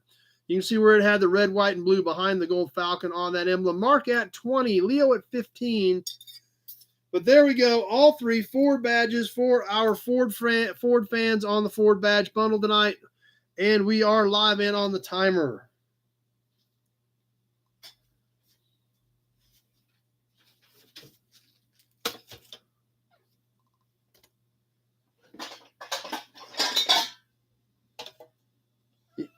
Oh, yeah, you don't like that when I'm stacking stuff on you, do you?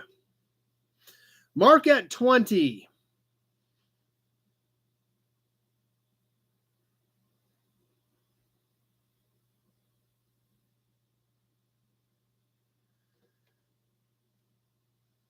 Johnny Z at 25. Johnny Z's an emblem guy. He likes them.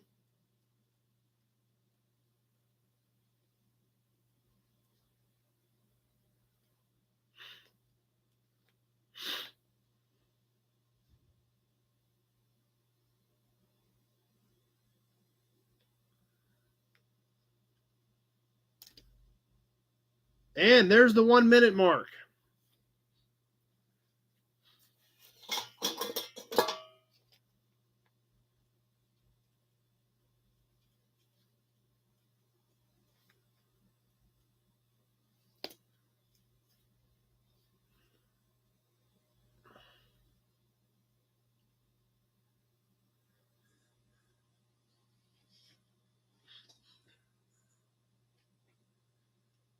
And 1:30 has now passed. There's the 1:30 mark. Johnny Z at 25 is the high bidder on the Ford badge bundle. Yeah, he's getting worried now. 20 seconds left to go. He's getting worried. We're coming down to the wire. Mark at 30.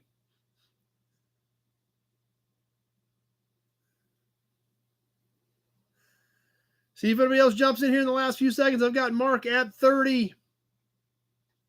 Johnny Z at 32, and he got it at 159.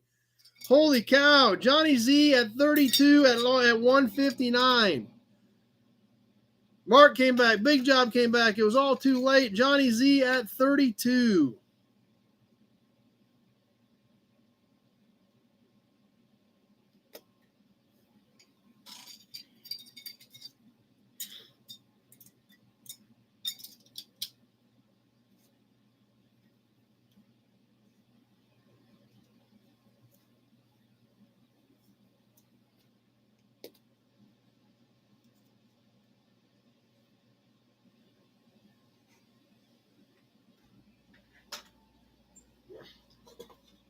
Ain't done any caps yet tonight. Let's slide an Addy cap in here. Let's give you an Auburn badge to think about it. And let's get some Addy caps going.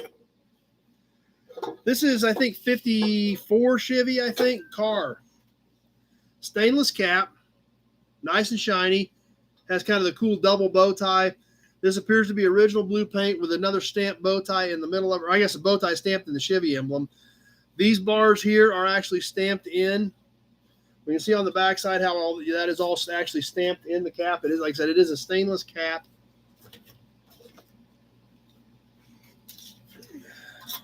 Big job at 10 and 5/8 in diameter on the Chevy dog dish cap. Let's get this thing on the timer. Leo and Big Job both at 10. Hung up, but I don't think it's going to stay there, so I'm not too worried about it. Leo and Big Job both at 10 on the Chevy cap, but we just started off, so we'll see what happens. Mark at 15. Yeah, I didn't figure that last. X-Ray at 11. Leo at 11. But Mark at 15 on the Addy cap on the, I think, 54 Chevy. Leo, 17.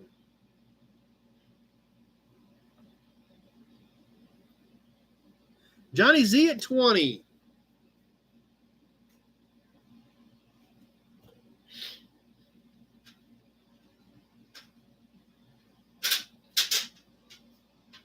Leo at 22.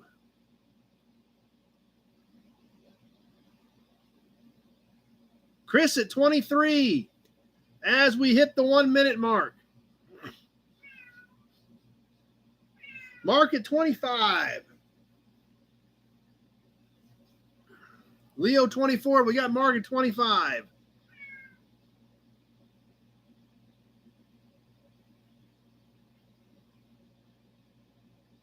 Minute 20 has passed. What? 54, 150 cap. And there's the minute 30 mark. 1 minute, 30 seconds has passed. Mark at 25.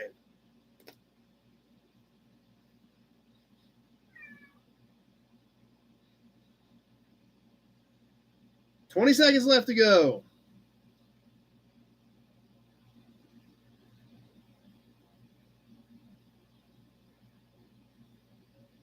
Pete at 31. Few seconds left. Zach at 31, but I had Pete first. Mark at 36, and that does it. Mark at 36 at 159 on that one, too. Holy cow. Mark at 36.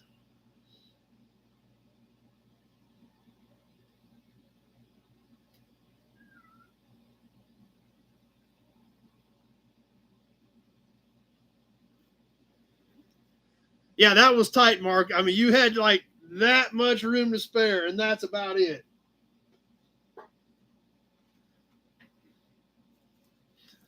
Now, we're going to do something. We're doing some more license plates. This is going to be a pair of license plates. That's a badge. And I don't know anything about these. I bought a whole box of them, but they're all different. They're all Nebraska plates. I got them at an auction. They're brand new, but they are actually stamped metal. They're actually still in sealed bags. I don't know if these things are 5 years old or 25 years old. I don't have any clue. There's dealer plates. There's commercial plates. They're all, like I said, it's a whole box of them, but they're all different. So there's not really, it's a box of them, but they're not all the same thing. They're all different types of plates. These are brand new. We're going to sell them as a pair of these Nebraska dealer plates. These do not have a year on them, but they are actually stamped metal. As a matter of fact, I had one in here for a sample. It does have a year on it.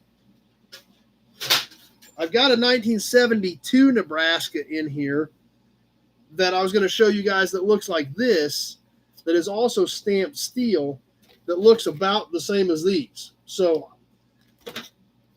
are these things 5 years old or 25 years old? I have no idea. Leo doesn't care. He started us off at 15. They are brand new, still sealed in the package. Dealer 8, plate number 925, and in numerical order with 926.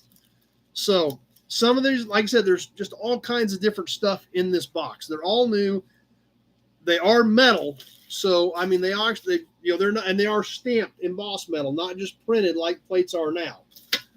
So There we go. Leo at 15, X-Ray at 25, Leo at 30, Chris at 26. So I've got Leo at 30. You are going to get both of them. These are standard size plates, like 12 by 6. Yeah, 12 by 6, normal size, Nebraska. Like I said, I've got some different variations of these. Some more are red, some of them are black. But who knows what they were for, but they're cool. They're brand new. Let's get this thing on the timer. I've got X-Ray at 33 on the pair. You're getting both of them.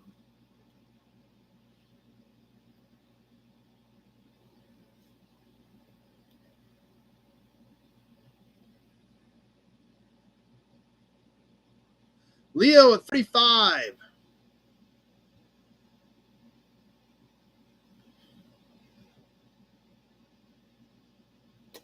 These are still sealed even. So don't know where they came from, don't know nothing about them, but they're obviously nice. They have good color, and they are actually stamped metal. And they do have kind of the reflective coating on them. What do you want? Leo at 35 on the pair. You're getting both of them.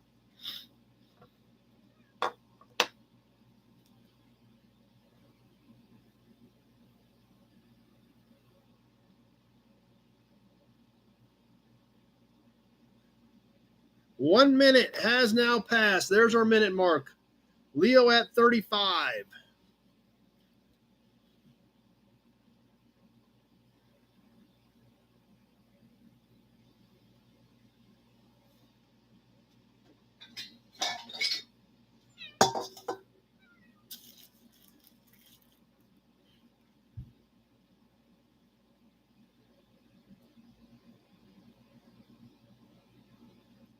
One minute, 30 seconds is gone. Leo at 35. Everything got real quiet. I don't know if everybody's done or if that's bad news for Leo. I'm not real sure. But we're going to know here in about 20 seconds.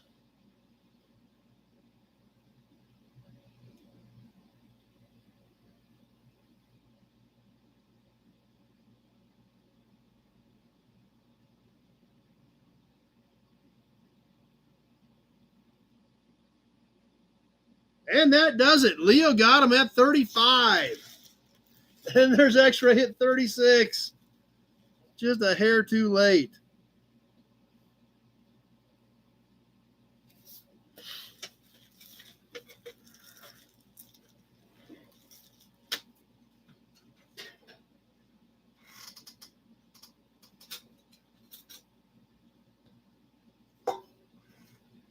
All right. What do we got coming up next? Oh, yeah, this is cool. Alex is going to dig this. I don't know if you need this, Alex, or not. I found it in a box of other stuff that I got at a swap meet a while back. And it's pretty cool. I don't know if it's the one you need or not. I should have checked with you, I guess, before I got it out here.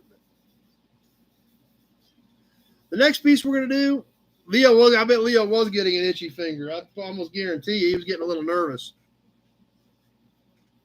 Leo says, now I'm a dealer. There you go.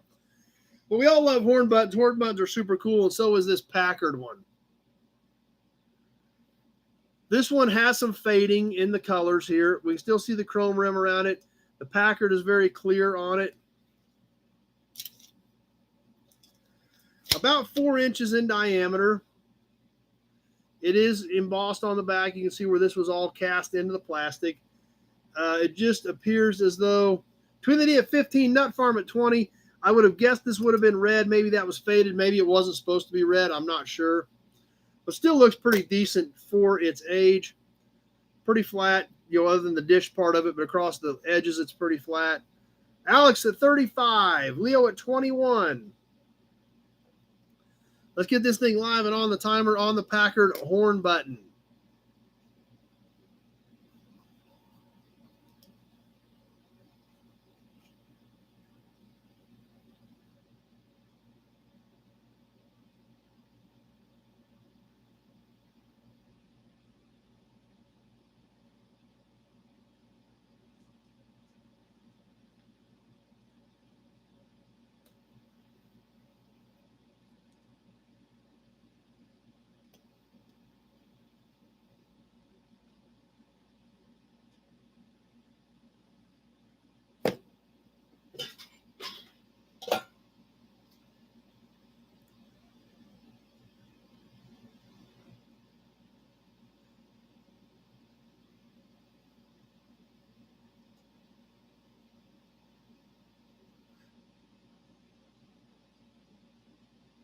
1 minute has passed. There's a 1 minute mark. That's right, Leo Click. This is a cool piece for everything to be this quiet. Makes me think things may get interesting here directly.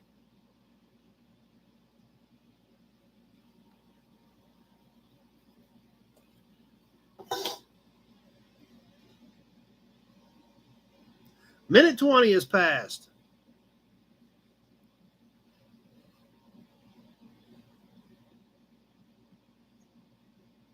And there's the minute 30 mark. That's right, Mark. It's double crickets. That's about right.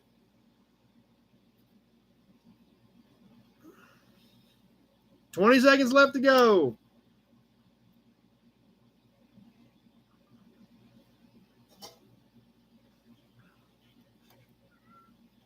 Ken said 10. That must have been way hung up in there. Alex at 35. We're coming out of the wire. Pete at 41, and that does it. Pete snuck it in there at 41 right at the wire.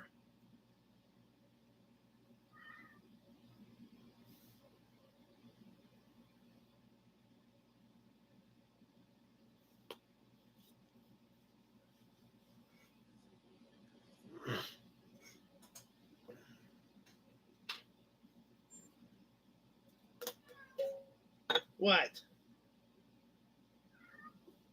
What are you dum-dums doing? Meow. Meow. 53 to 55 Clipper is what that one was for. Thanks, Alex. All right, another cool piece coming up. Got a little tiny hole in it, but it's super cool. We've all kind of become a pretty good fan of these little grease caps. I'm going to give you some badges to think about it, though. We dig these little grease caps. I love them. I've got a ton of them. And you guys have obviously kind of taken a liking to them as well. This is a different one that we haven't. I don't think we've sold one of these. I've still got several of them here in a box ready to go. This is a cool one, though, for the Willys Knight, although it does have a little hole drilled in it. This little hole is drilled in it. The WK, the Willys Knight across here, obviously the hexagon shape here because this literally had to unscrew. As you guys can see, it is threaded inside, just like all of these are. It is about 3 inches across. Leo at 15. And about 1 3/4 inches deep. 1 3/4 inches deep, about 3 inches across. There you go. Make a necklace out of it. Word up with your Willys nightcap. So Leo starting us off at 15 on the Willys Knight. This is all stamped in it, or cast in it, I guess. And let's get this thing on the timer. We've got Leo at 15.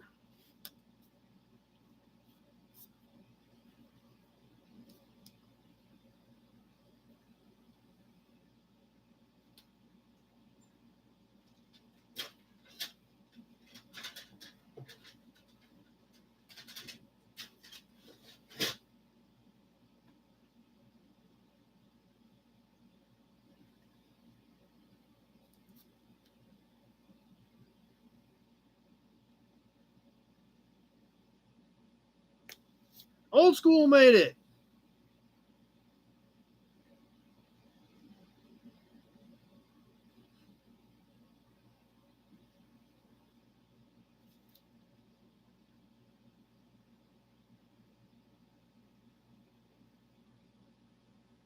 Coming up on the 1 minute mark. Leo at 15. That's weird. These are pretty cool for nothing to happen after that. There's 1 minute. Alex at 20.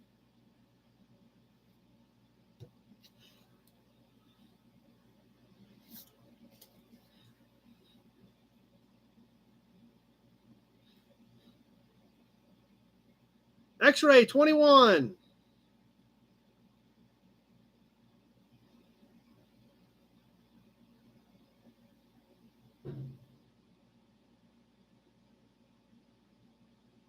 And the minute 30 mark has now passed. X-Ray at 21.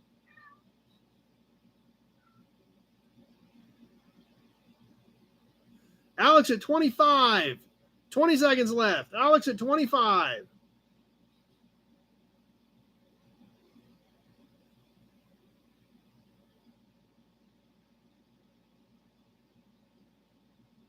Coming out of the wire, a few seconds left. Alex at 25. And that does it. Alex at 25.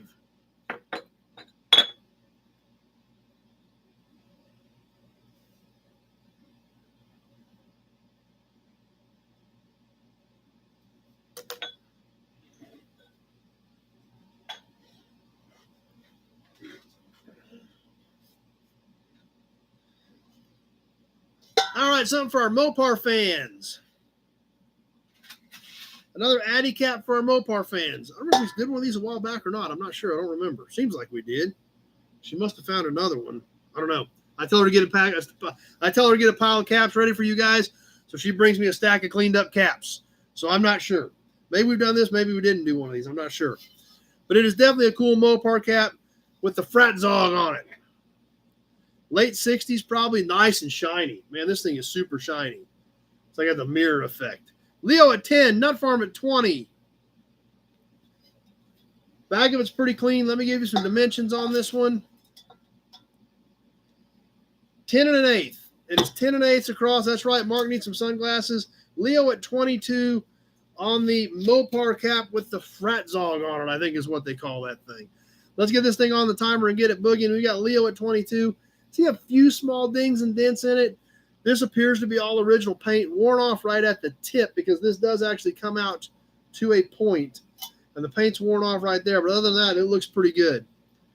Leo at 22 on the Mopar cap.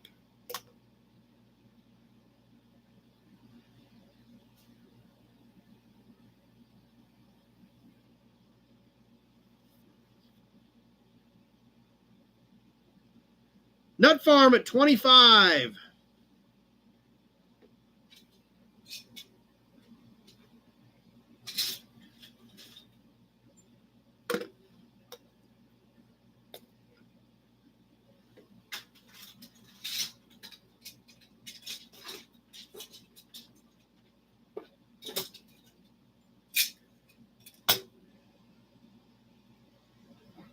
And there's 1 minute. Nut Farm at 25.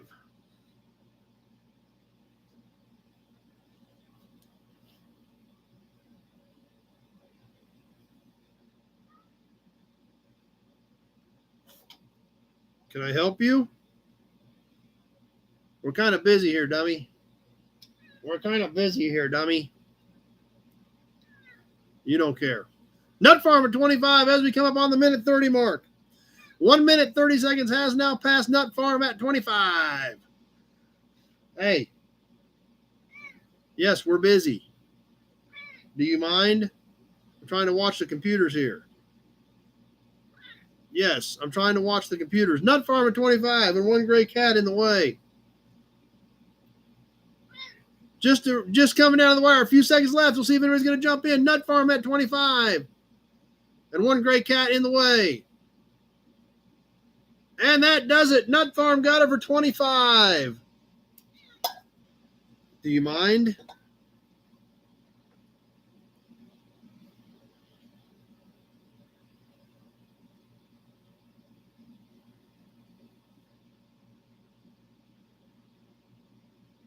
Hey, you're in the way.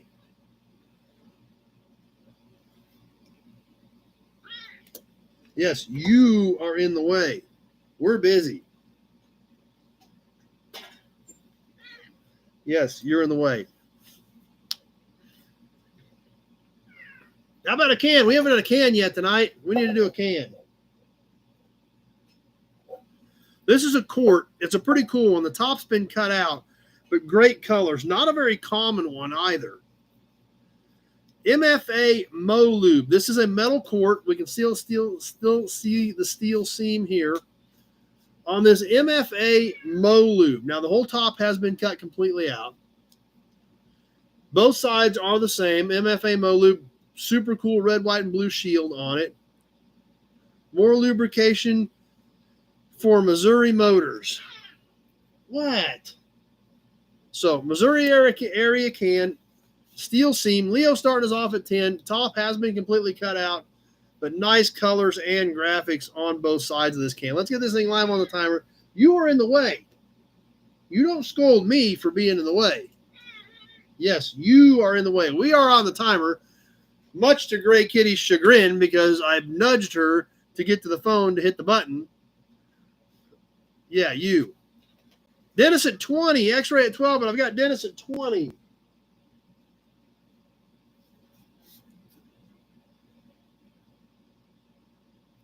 Like I said, this isn't a real common one. I don't see these very often. In fact, I don't think I had one until I got a couple of these on a deal here recently.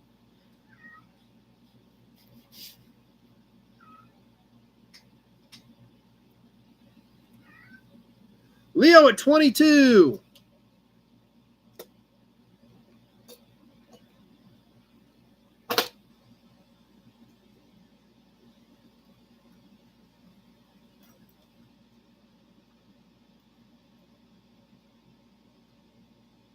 Pete, 50. As we hit the 1 minute mark.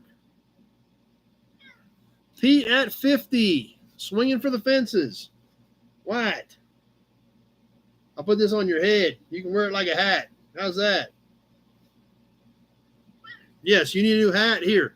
Why don't you model the can for us? If you're going to be up here, you just want to be productive and model the can.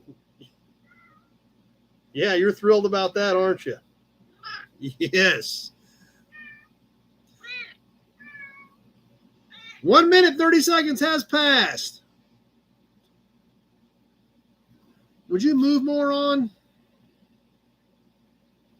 You are completely in the way.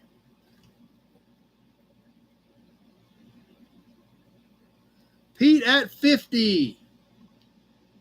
And we're coming down to the wire. It is a cool can. I do like it. Pete at 50. We're just about done.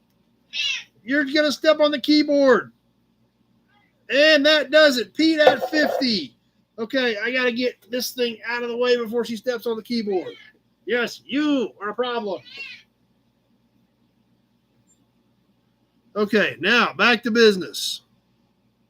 Leo's click broke.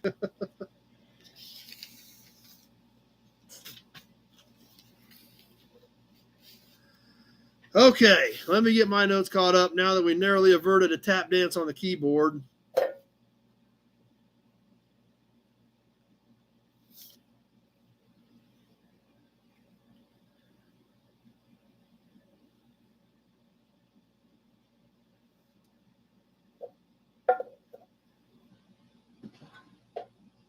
And let's move forward.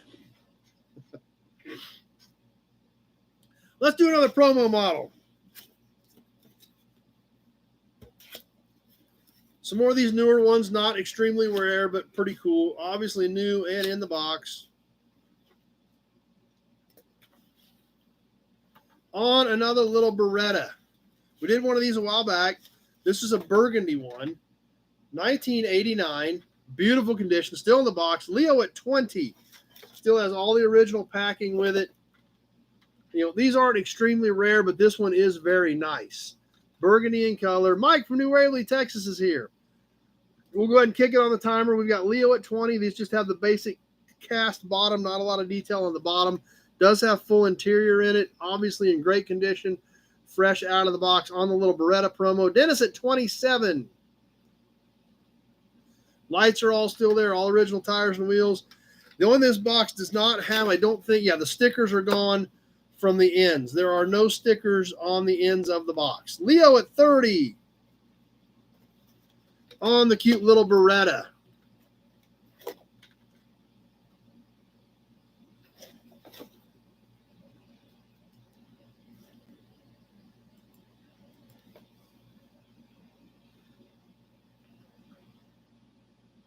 Kind of crazy to think that this is an 89, which makes this thing, what, 34 years old now? Did they ever make an Indy 500 promo? I'm not sure. 1 minute has passed. Leo at 30.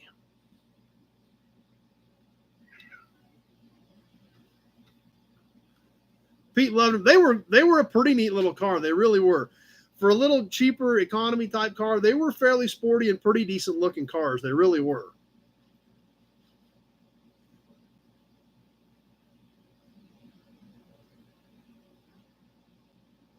Leo at 30. And there's the minute 30 mark. This one, Burgundy and Burgundy, inside and out. Few seconds left. We just passed the minute 30 mark. Leo at 30. Is Leo going to get this one for 30? We're going to find out here in just about 20 seconds.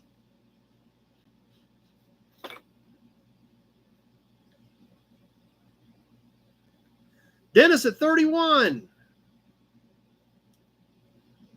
Bill Disk at 32. Few seconds left. Bill Disk at 32. And that does it. Bill Disk at 32.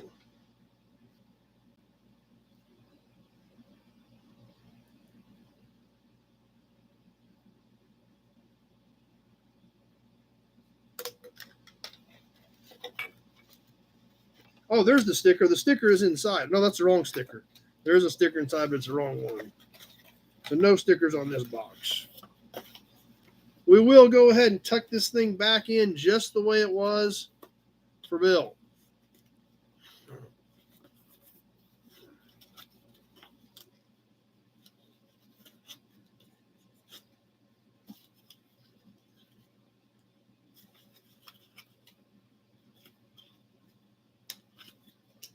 All right.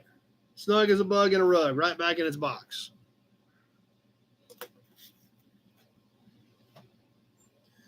Let's do a badge bundle for our Chevy guys.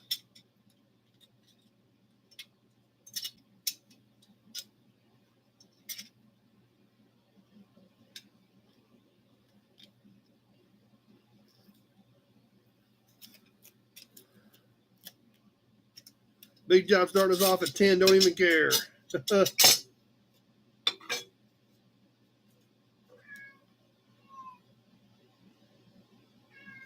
First off, this would be 68, I think. 307. Chris at 11. Would have had a side marker light here. It is flat. It is stud mount. It does have nice bright chrome, but it is a basic 307 front fender ornament. I believe 68 Chevrolet. Leo, 15. The next one, 53, 4.5 era, 3100. This one does have some pitting in it. It's not broken. It is an original. This was stud mount. It is pot metal. It is 8 3/8 long. X-ray at 17. And the last one, and what I think is probably the coolest, about a 62, 63 era C10. This is also pot metal, stud mount, nice piece, bright, shiny chrome. This appears to be original paint in here. The black is kind of faded in the ribbed area. Chris at 18. You're going to get all 3 badges, one-shot deal. Leo at 20, X-ray at 21. Let's get these things on the timer and get rolling. Chris, 22.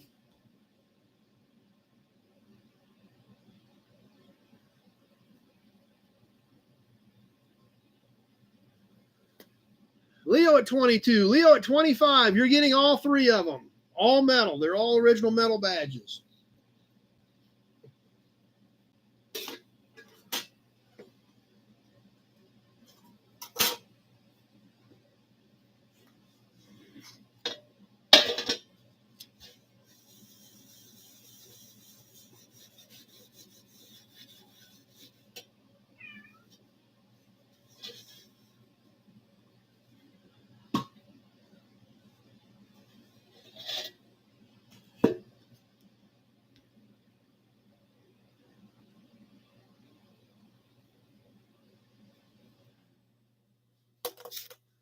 One minute has passed. Leo at 25. All 3 of them, one-shot deal.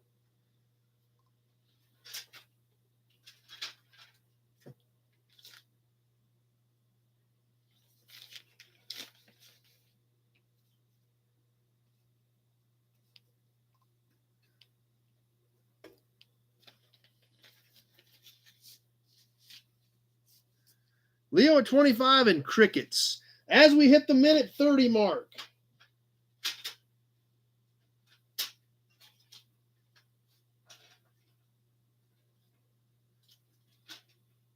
About 20 seconds left. What's going on here? Let's see what happens. Leo at 25. We're coming down to the wire.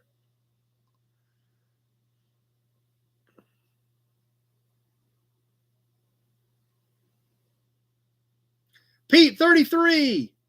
And that does it. Pete, 33 at 158. Just boom.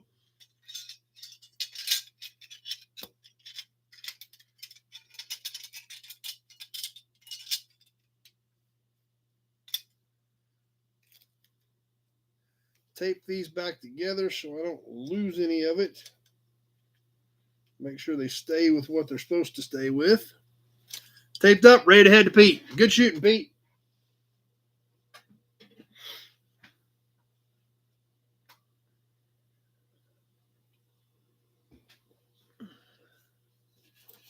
All right, let's squeeze in another Addy cap.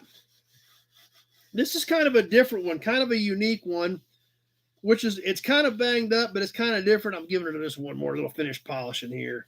So I want you guys to really be able to make out what this thing is, because it is totally different. This little cap here, this is one of those you're going to hang in your man cave and people are going to say, what the heck is that? Because people aren't going to know what it is. This is a little early 60s Oldsmobile F85. Leo's already in for 10. A little early 60s Olds F85. Now, it is dented pretty good. It's kind of pushed down here. This whole section is kind of pushed down. Now, when it's hanging flat on the wall, not that noticeable. When you look at it flat, you can see it. Jetfire, yep. It is ribbed around the edges here. It does have a nice shine to it. About 9.5 in diameter. But this was the little F85 Oldsmobile symbol. So it is something that is a little bit different. Not something that's real common that you see a lot of. So let's go ahead and get it on the timer. I've got Leo at 10. What do you guys think of it? There again, one of those, this would have been red originally. These little inserts would have been red. And I don't know if this ribbed area, yes, the ribbed area was black. This area, the little symbols here for the F85 would have been red. So you can repaint that, and then you can, or you just leave it the way it is. But if you want to put a little bit of color to it, you can put the black back in here, put the red back in there, hang that thing up in your man cave, and your buddy's going to say, what the heck is that?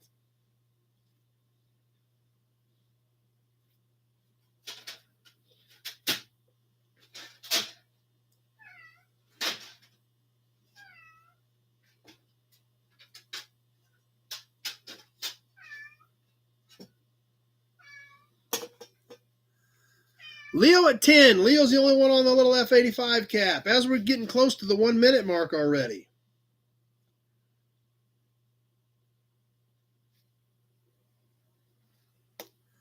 Whiskey at 11. 1 minute has passed. Just past the 1 minute mark.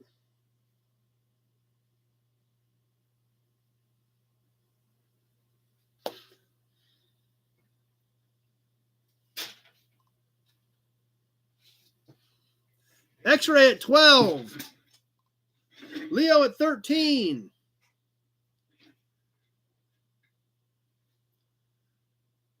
And there's 1:30. There's the minute 30 mark.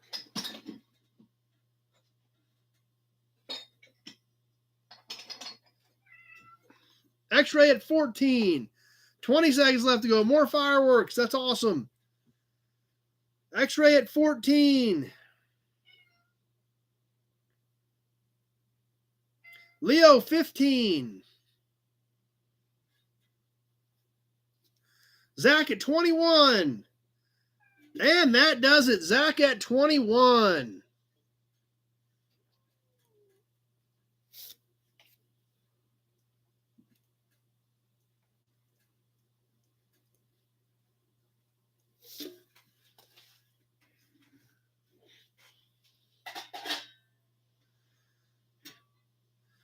All right, let's see what else we got. Oh, I got something else kind of cool. Except I got off a line here. Bear with me, guys. I got off a line on the Chevy badge bundle when Pete snuck those in. So let me get my notes squared back up here.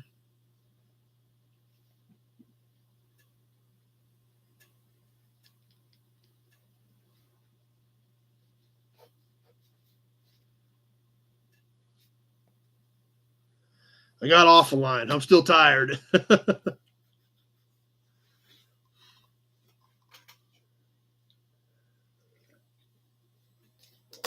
All right, another cool little piece. Like I told you, I got all kinds of these weird Nebraska plates, and this is another one of them. This one looks like it's got some age to it. I'm betting this probably has some age to it. It's even got, it kind of almost looks yellowing.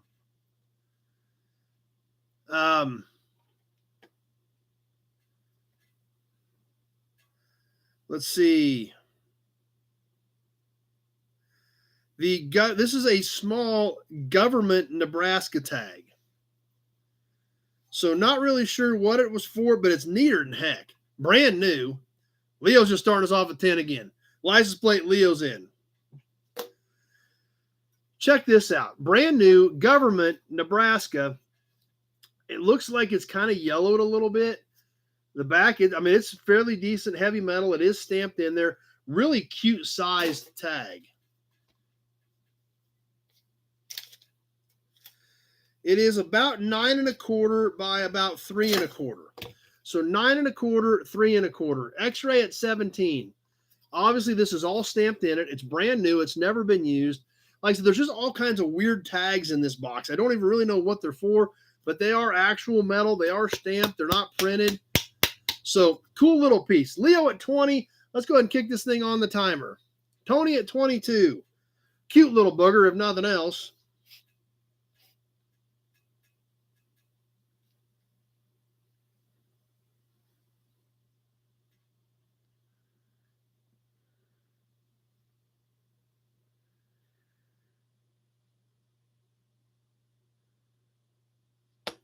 And see what you guys think of this thing.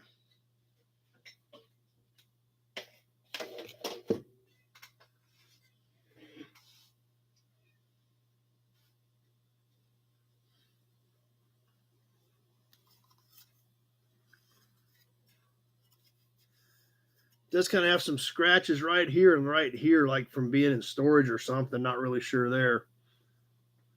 Right around on the back of your car, yep. But to compare it, here's one of the regular lights. Here's one of the plates that we just sold. 1 minute has passed. There it is compared to a regular full-size plate, just so you guys can get a perspective compared to a regular plate.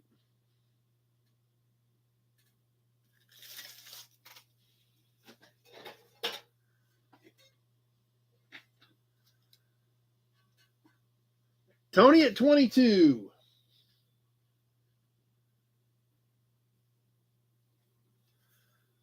And there's the 1 minute 30 mark. That's right, a black suit and some dark shades. Yep. Tony at 22.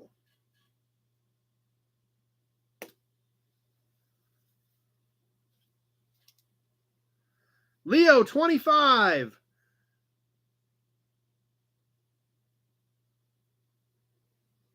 Few seconds left. I've got Leo at 25. Kenny at 30. And that does it. Kenny at 30.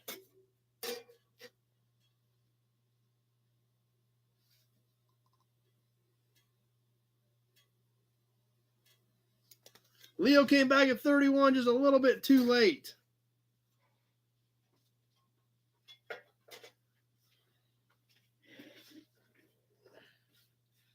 My shoe came untied. I keep rolling over the shoestring. Tie that bag up here real quick. And then we're going to get on to another plate. We'll go back to a regular size plate.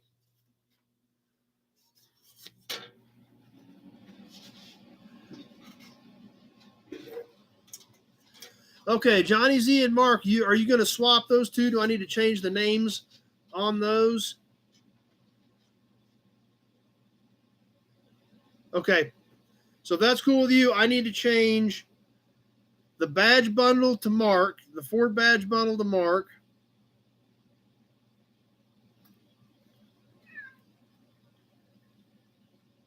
And let's see. And the Chevy cap to Johnny Z. Okay. So we're going to flip-flop those two, if that's correct. If I'm reading you guys right. Is that correct, guys? Johnny Z and Mark. Mark says yes. Is that, Johnny Z, what you want to do? You're going to switch those? Chevy Cap to Johnny Z. Okay, I just flip-flopped my notes and changed the names on those. Let's get to a regular plate, and we know this one's got some age to it because it is a 1959. And I like these 1959s because they're such a great color scheme with the bright yellow and the bright blue. Just a single, nice, clean, used, original 1959 Kansas plate. Yep, that's true. You kind of want to give up the Falcon for the Falcon. So if you guys are good with that, I just switched the names. So Mark will be paying for the badge bundle at 32, and Johnny Z will be paying for the Chevy Cap at 36, and that's how we'll do them. Weston at 7, Leo at 10. This is a standard size plate, like I think it's right at 12. Yeah, just under 12 by just under 6. Weston at 15. Good colors on this one. The back got most of the paint on it as well. Obviously a little wear, a little tear, and a few scuffs, but still looks great. Leo at 17. And we are on the timer on this one. Yeah, the colors on the 59 just always pop. That's always like mixing a 59 in every now and again. What else do we want to do here yet tonight?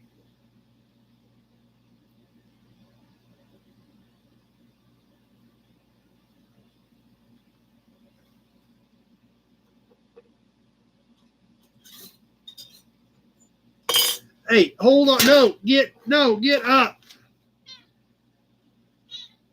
What did you do? Yes, you were laying on the keyboard. You get down. You get down. That was a close call.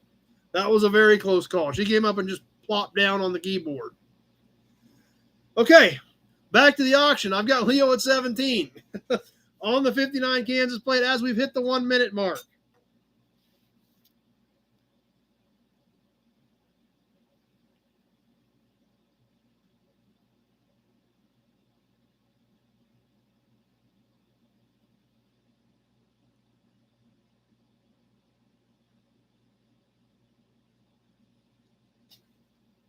Bad Kitty, that's right. She wants to distract everybody so she can bid. 1 minute, 30 seconds has now passed.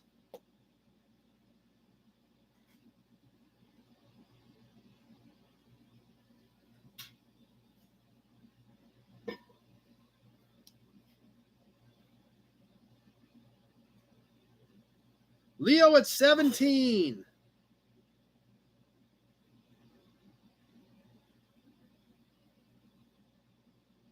Coming down to the wire on this one. And that does it. Leo at 17.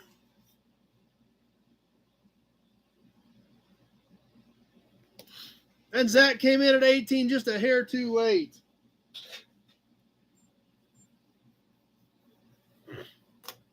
All right, a few more pieces to get on tonight. Then we're going to get into one of the mini mags tonight. So we don't have a ton of time on the mags. Leo at 21. Yep, all too late. We had Leo at 17 at the end.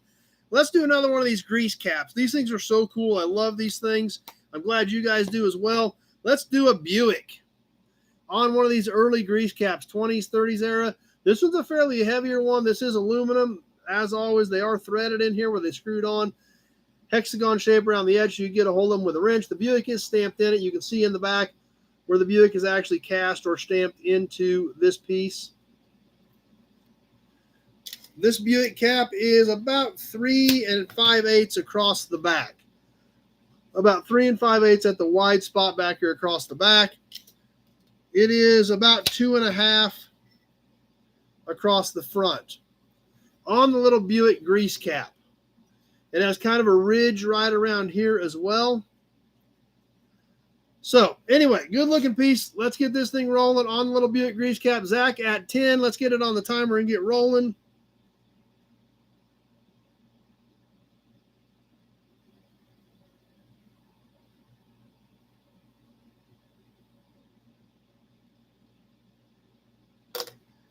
Leo at 11. Mark at 17.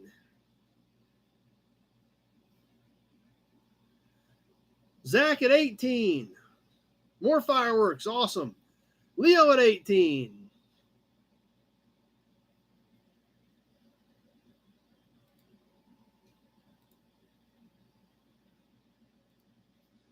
Nut Farm at 20. Leo at 20.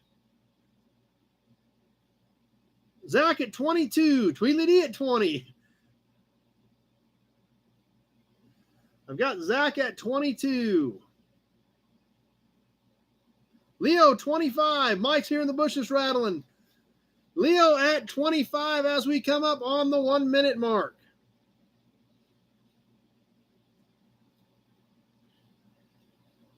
Zach at 30. Yep, a lot of people having a good time tonight. Tweedledee 26. We've already got Zach at 30. And we got a couple more cool pieces yet. We got a great can coming up yet. We got a super cool can coming here towards the end, guys. A cap, another emblem, and a great can. As we hit the minute 30 mark on this Buick cap, Zach at 30 is my high bidder.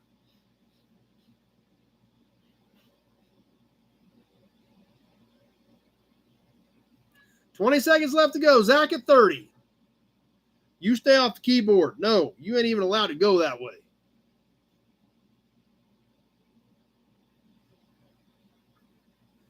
Few seconds left. I've got Zach at 30. And that does it. Zach at 30.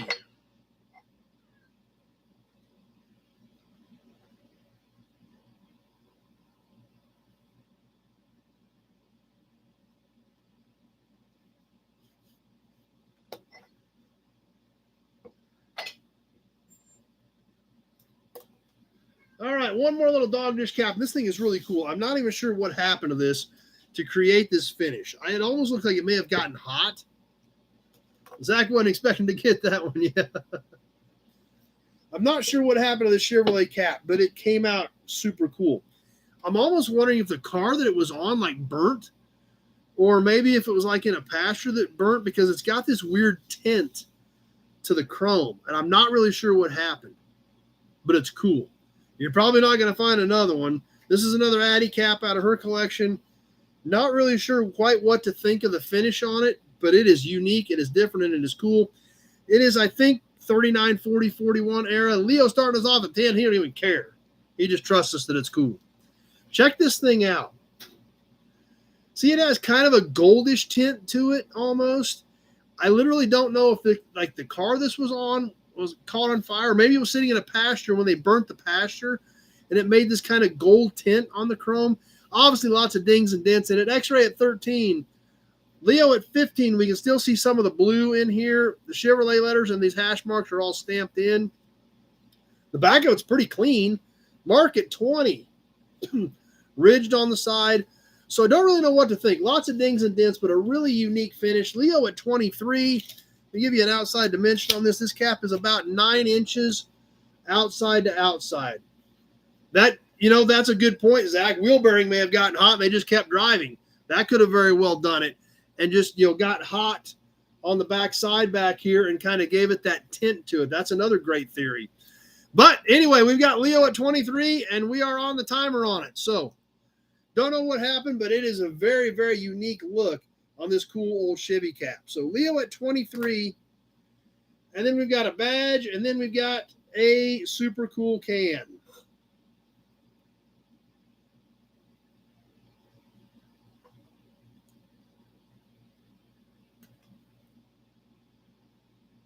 Mark, 25.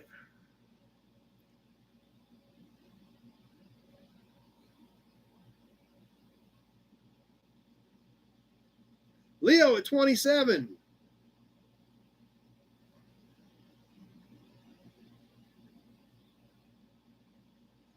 Cody on Facebook, Mark at 29. Do we do World War II stuff? I've got a big collection of World War II stuff. Most of what we sell on this part is just automobilia. We do talk about some World War II stuff on Toy Tuesdays from time to time, but primarily what we've got here is automobilia. But 1 minute has now passed. But I do have a lot of World War II stuff. We do work some of that into Toy Tuesdays on Tuesday evenings on YouTube. So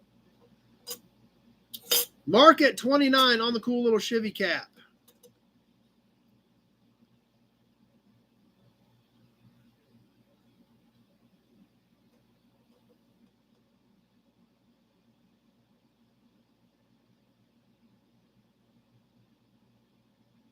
And there's the minute 30 mark. Mark at 29.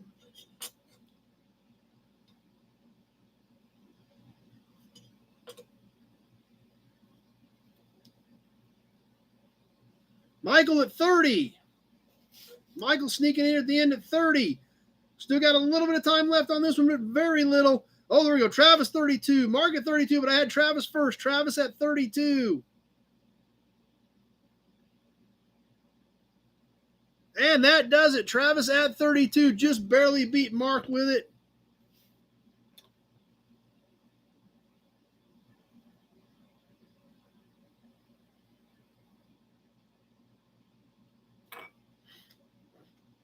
So we'll put that in the stack to go to Leo and Travis. Arms all itchy for Gray Kitty sunk her claws in there when I snatched her up off the keyboard. Yeah, there's some stuff on some of the old Toy Tuesdays from World War II, Cody. I don't have anything scheduled for the next several Toy Tuesdays in World War II memorabilia, but I do have a lot of stuff in that, including I've even got a propeller off of Martin B-26. But, yeah, I've got some of that stuff that we work into some Toy Tuesday stuff, Cody, on YouTube. I'm on live on both formats right now, YouTube and Facebook. The Toy Tuesdays I just do on YouTube on the Nobody Show channel. Couple more pieces. Let's do an old cool old Chevy badge and a great can, a beautiful can, a new can, and it looks killer. So the next piece we're going to do, we did one of these a while back. I had one more, so this is the last one I've got for now, unless I stumble onto another one somewhere. Mark at 10, don't even care. This is a 34, 35, 36 era Chevrolet grill badge. I don't use any private. I don't use Messenger on Facebook, Cody. You would just have to give me a shout if there was something specific, or you can check out some of the Toy Tuesdays, the past Toy Tuesdays with some World War II stuff. So I've got quite a bit of it. Weston at 12. This is, like I said, 34, 35, 36 era. It is V'd. X-Ray at 23. Yeah, that's right. My arm just keeps itching where she stuck her claws in. This is 6.5, not counting the V. So 6.5 from here to here, just straight across. Mark at 25. Dan at 25. I had Mark first on that. Let's get this thing on the timer. A lot of my stuff is aircraft when it comes to World War II. Seems like I love the World War II aircraft stuff. Mark at 25. I had him right before Dan on the Chevrolet badge.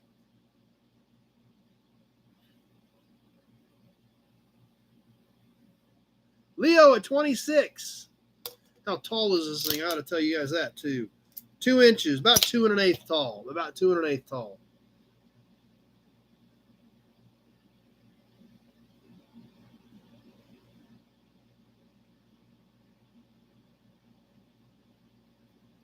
The Buick grease cap was Zach got it. And I may have some more of those, Brian. I got to go through my boxes. I know I've got more Buick caps. I don't know if I've got more of that exact one, but I know I've got more. And 1 minute passed. 1 minute has now passed. I've got to get the airplane moved, Mark. We have not moved the airplane yet. Now that I'm back from race week, obviously we had Mecum, Tulsa. We had Rocky Mountain Race Week. So that is actually towards the front of the agenda list, is to get the airplane moved. So I need to talk to Doug, see when he can get up here with his truck, and see if we can get that thing moved out to the yard. But good question, Mark. I do need to get on that. Minute 30 has passed. 1 minute, 30 seconds gone. Leo at 26 on the Chevrolet badge. Lots of people are digging this thing. So is Leo going to sneak out of here at 26? Or is this going to take off here in just a few seconds? Mark at 28.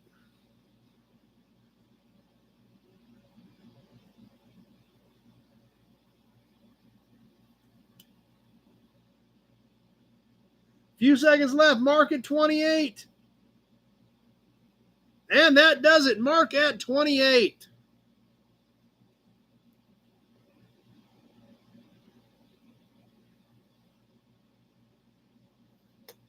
Michael at 30, just a few seconds too late. Man, just snagged me good. Just claws right there.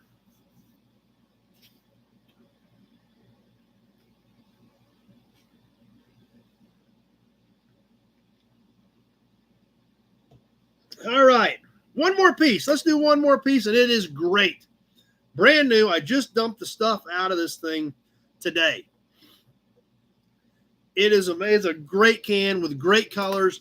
I don't think I had it, but I found two of them, so I'm keeping one, and this one's going to go to one of you guys here soon. Beautiful metal Texaco heavy-duty radiator cleaner. Removes rust and scale. Texaco, the quality line. It has a 4-67 on the back, so I'm guessing this is about a 67 can. Killer colors, amazing piece.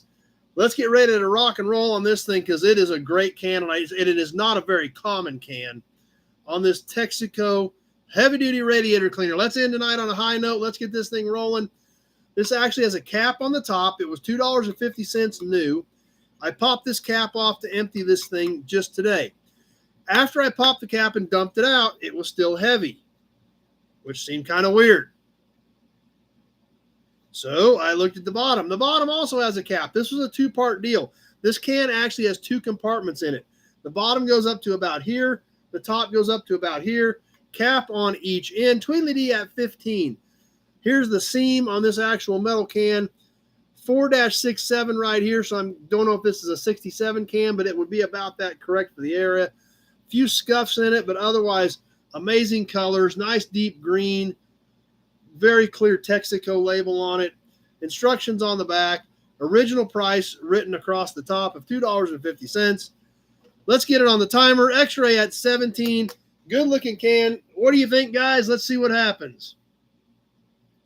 So like I said, I don't think I had this one. Mark at 20.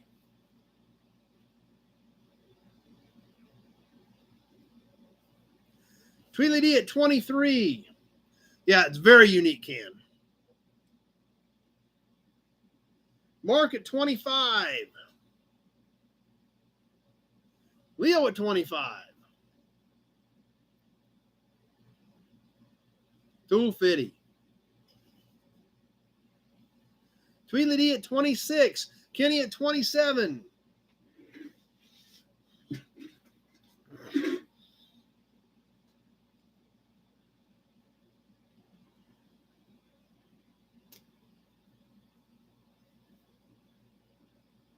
Leo at 30.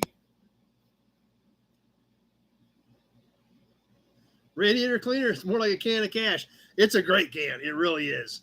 1 minute has passed. Just past the 1 minute mark. Caps on both ends. Dual compartment. Texaco heavy-duty radiator cleaner can with beautiful colors. This is steel can, painted graphics. Great shape. Leo at 30. We may not be done on this one either. I don't know. We'll see. This is not a common can, so. And there's the minute 30 mark. Leo at 30. And everything kind of got quiet. Leo at 30. Mark at 35. Tweedledee at 31. I got Mark at 35. Few seconds left. Mark at 35. Michael Brown at 39. Travis at 37. Just a few seconds left. Kenny at 47. And that does it. Kenny at 47. And I think it's worth every penny of that because it is a cool can. So Kenny at 47.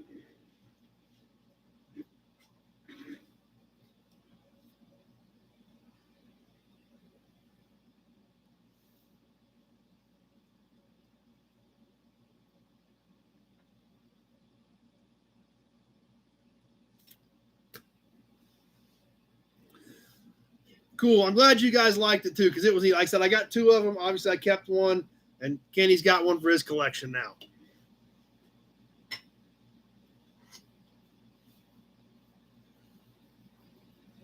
Yeah, it is, Kenny. It is an awesome can. There is no doubt about that.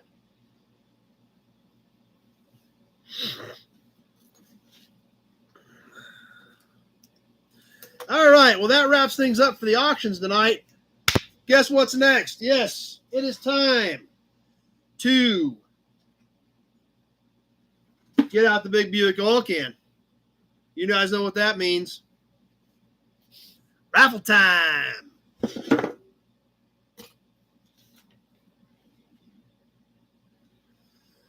Who got in this last couple of weeks into the raffle? All these names are in here. Now, this packet would be for the last 2 weeks since we didn't do it last week. Who got in this week? Dennis Chapman, or these last 2 weeks.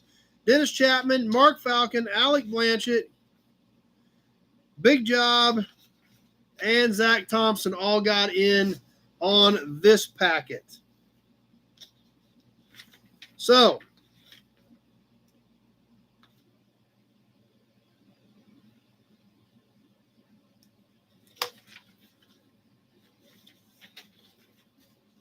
let's draw.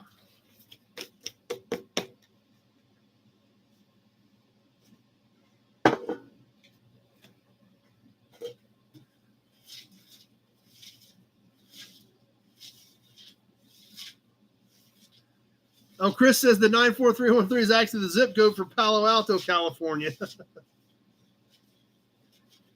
Well, and you guys can see, like always, all these names that are in there. You see everybody's name in there that got in this month. Let's draw. Who's the first one? Now, you're going to have your choice. The Californias are kind of the top prize. I kind of figured 1922, 1923, 1928, all original paint, all going as a set. The other choice would be these two 1969 Kansas plates with original envelopes, and they do match. These are the original envelopes for the original plates. There are a pair of these. There is a 1972 sample plate, brand new sample plate. And thanks to Zach. Zach sent stickers for the first 3 winners. We're sending Whiskey Business stickers with the first 3. Plus, Zach also sent us an extra plate. So the 4th name out of the can is going to get a plate as well as a bonus in 1963 Virginia, courtesy of Whiskey Business Zach. So, huge shout out to Zach for helping out with the raffle. Going to get a 4th name out of this big Buick oil can for tonight's drawing. And let's do it, guys.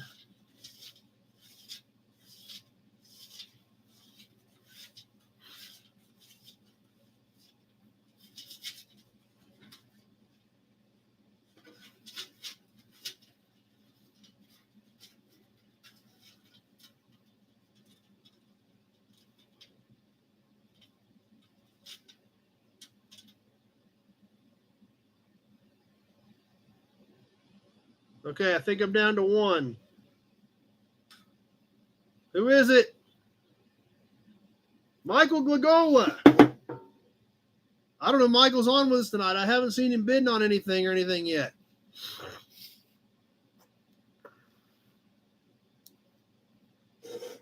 Well, I bet we'll find out if he's on now. Michael wasn't bidding tonight, so I don't know if he's on, but I bet we'll find out if he is now.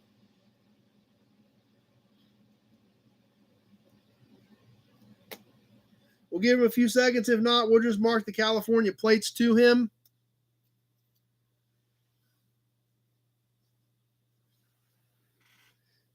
And get on to the second name.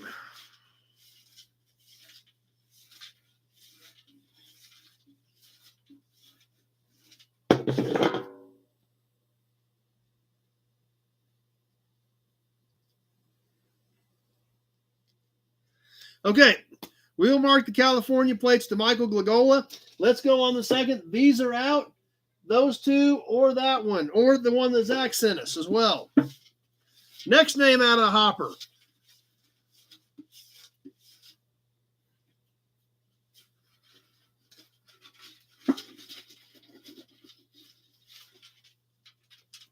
And remember, if it is Michael's name, we will draw another one.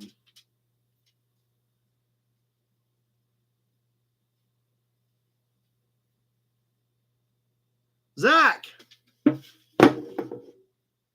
Whoa.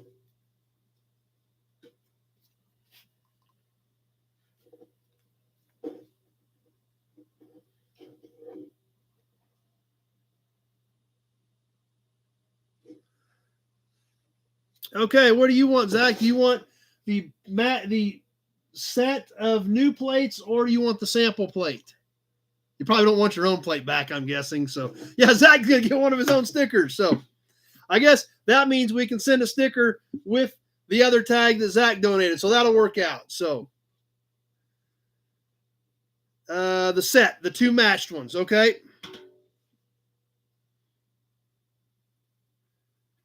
The pair of new old stock 69 Kansas. All right.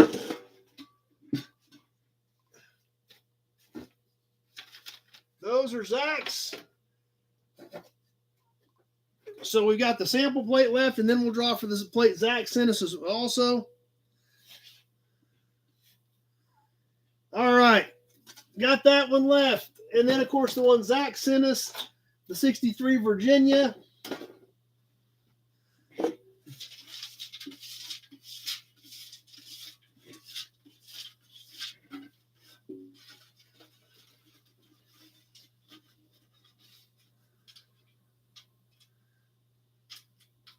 Zach was hoping for the Cali plates, but the new ones are cool too. Yeah, the new ones are good too. There's nothing wrong with that. Got one here. If it is, as long as it's not Michael or Zach, then our third winner is going to be Kenny Peterson. Best view of Heather we've ever had. That's true. Kenny Peterson.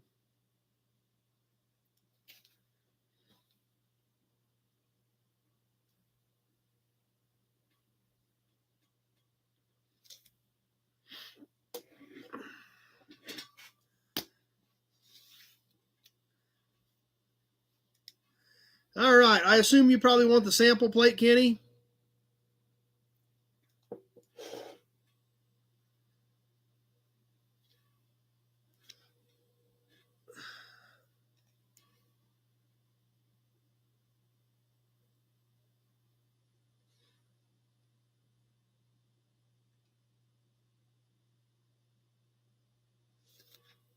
All right. Now let's give away Zach's plate that Zach donated, the 1963 Virginia. That or Heather. Yeah. All right, let's give away Zach, the plate that Zach donated.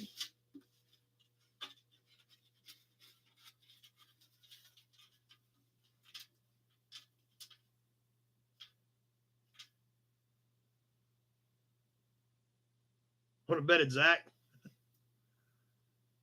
Kenny Peterson. Well, Kenny's already won, so we're going to draw again. This time it'll be Zach. Perfect, Kenny.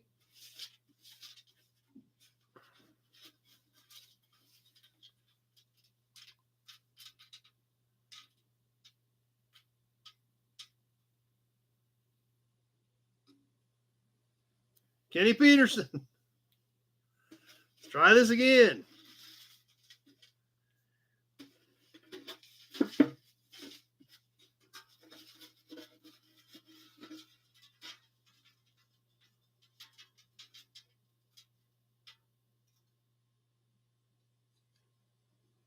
Zach Thompson. I knew we had to draw Zach's name for his own stuff. We're going to get there eventually.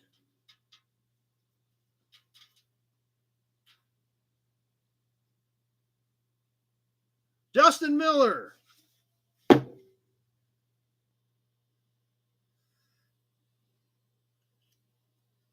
Yep, you're right. It was bound to happen. So Justin Miller is going to get the Zach plate and a Zach sticker.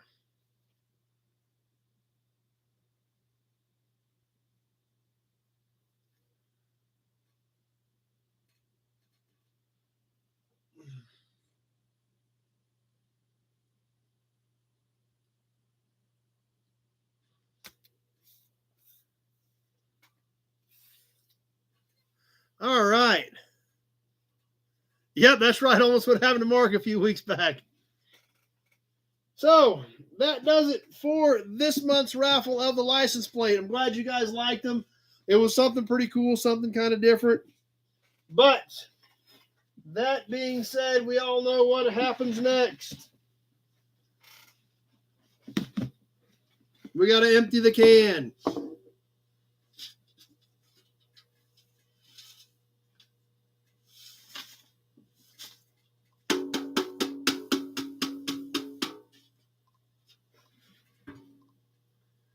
Empty, other than some gray kitty fur. Yes, time to start on the new one. Yep, you get a Whiskey Business sticker as well. Zach actually sent 3, but then he won one of them, so there's no point in sending one back to him. So Michael, Kenny, and Justin will all get Whiskey Business stickers as well with their license plates.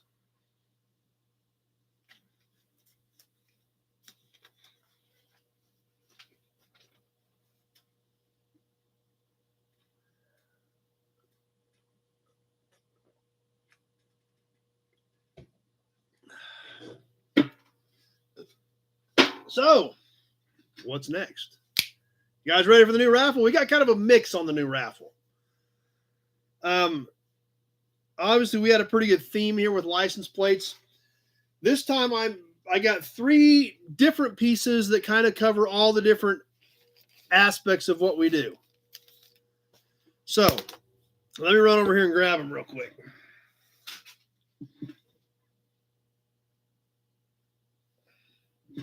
There's a big welt on my arm from Gray Kitty. Yeah.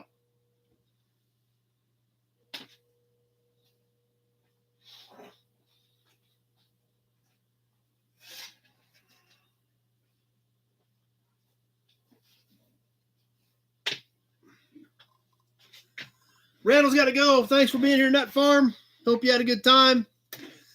Okay. 3 different pieces. Obviously, one's a little better than the other. The other 2 are kind of equal. But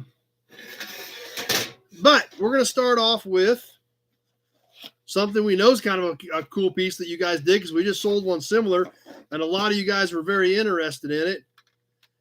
A little Beretta promo. This one in black. This one in the original box. This is a 1988.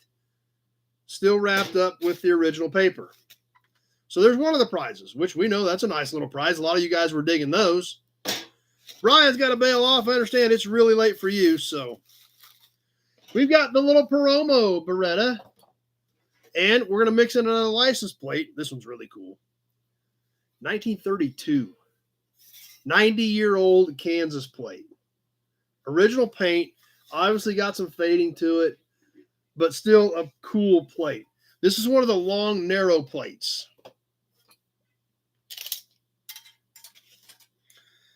14.5 inches on these. By about 4 3/8. So a deuce plate, a 32. So that's a cool piece.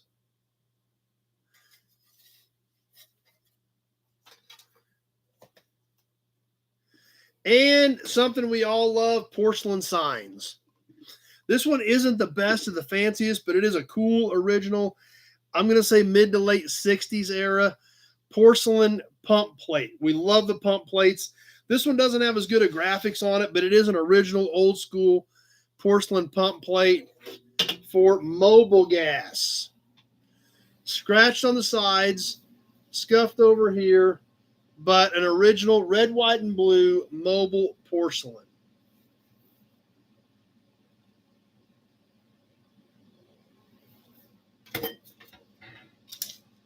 This is almost 14 by 12. Basically 14 by 12, standard size pump plate. We can still see it, and that's what's great about it. It's got scratches throughout, but the worst damage is on both sides. So we've still got the Mobil regular, which is great. Like I said, I think it's mid to late 60s. The mounting tabs are broke off, which has created a small hole in each of these corners. But to hang this thing in your man cave, who cares? It's original. It's 50-some years old. It's porcelain. The only thing it doesn't have is any really cool graphics. But still, even these, if they're original porcelain, they're getting tough to find. And these are one nice thing about this being 12 by 14. It's an easy size to hang. Doesn't take up a lot of real estate. Displays nicely. So I thought we'll kind of mix it up. 3 totally different things. But I obviously know that it's 3 things that we all dig. Because we all dig plates. So throwing an old school 32 plate in, obviously We sold some of those. We know how much you guys like those. And promo models. We all love promo models. So kind of a little bit of a variety this month. So I hope you guys like that. I hope that you're cool with the variety this month. Trying some different stuff. Travis just wants to buy them now. So that's what we've got. Metal pump plate, a tag for your deuce, or a promo model. So I think we got a nice mixture. I think we got some decent value in here, I hope, for you guys. And I hope you guys like it. So Kenny's digging it. A lot of you guys are some nice comments about how cool you think they are. So I'm glad you like this stuff. Like I said, I'm just trying to come up with different ideas so we're not doing the same thing every month. So Mark's digging them. And I'm glad you guys think it's a good idea and like what we're doing. So that's the whole purpose. I'm going to put the Beretta back in the box for right now. And I'll get it all set up for next week. Got anything that deuce plate would be correct on? I don't, but somebody might. So that's what we've got. I'm excited about it. Glad you guys are. Get your chances in. We're going to do this. Let's see. What is today? Get this stuff out of my way so I can kind of look and see at the calendar. Hey, guess what, everybody? Michael Glagola just jumped on with us. He says, I'm a little late. He's at Watkins Glen KOA camping. Well, guess what, Michael? We're glad you jumped on with us. Because apparently you weren't on about 5 or 10 minutes ago. Zach, okay, now I'm out. Awesome raffle, and as always, awesome show. Great, glad you enjoyed it. So, Michael Glagola's on. Guess what happened, Michael? Can you guess what happened about 10 minutes ago when you weren't on with us? Let's see if he can figure it out. He's on Facebook. We'll see if he can figure it out.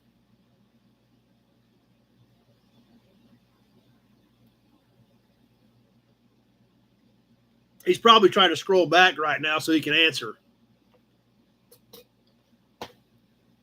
We'll give him a few. Yep, you won, Michael. You were the first name out of the big Buick oil can. All 3 of those California plates are coming at you.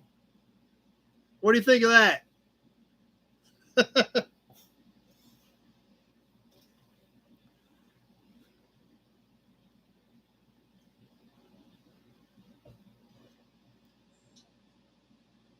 Oh, number 1 is still by Berettas. Found a 93 GT with 89,000 miles. Sweet. That would be actually be a pretty decent car. Number 1, I like that idea. So, yeah, Michael, the California plates are yours. Anyway, let me get back to my notes.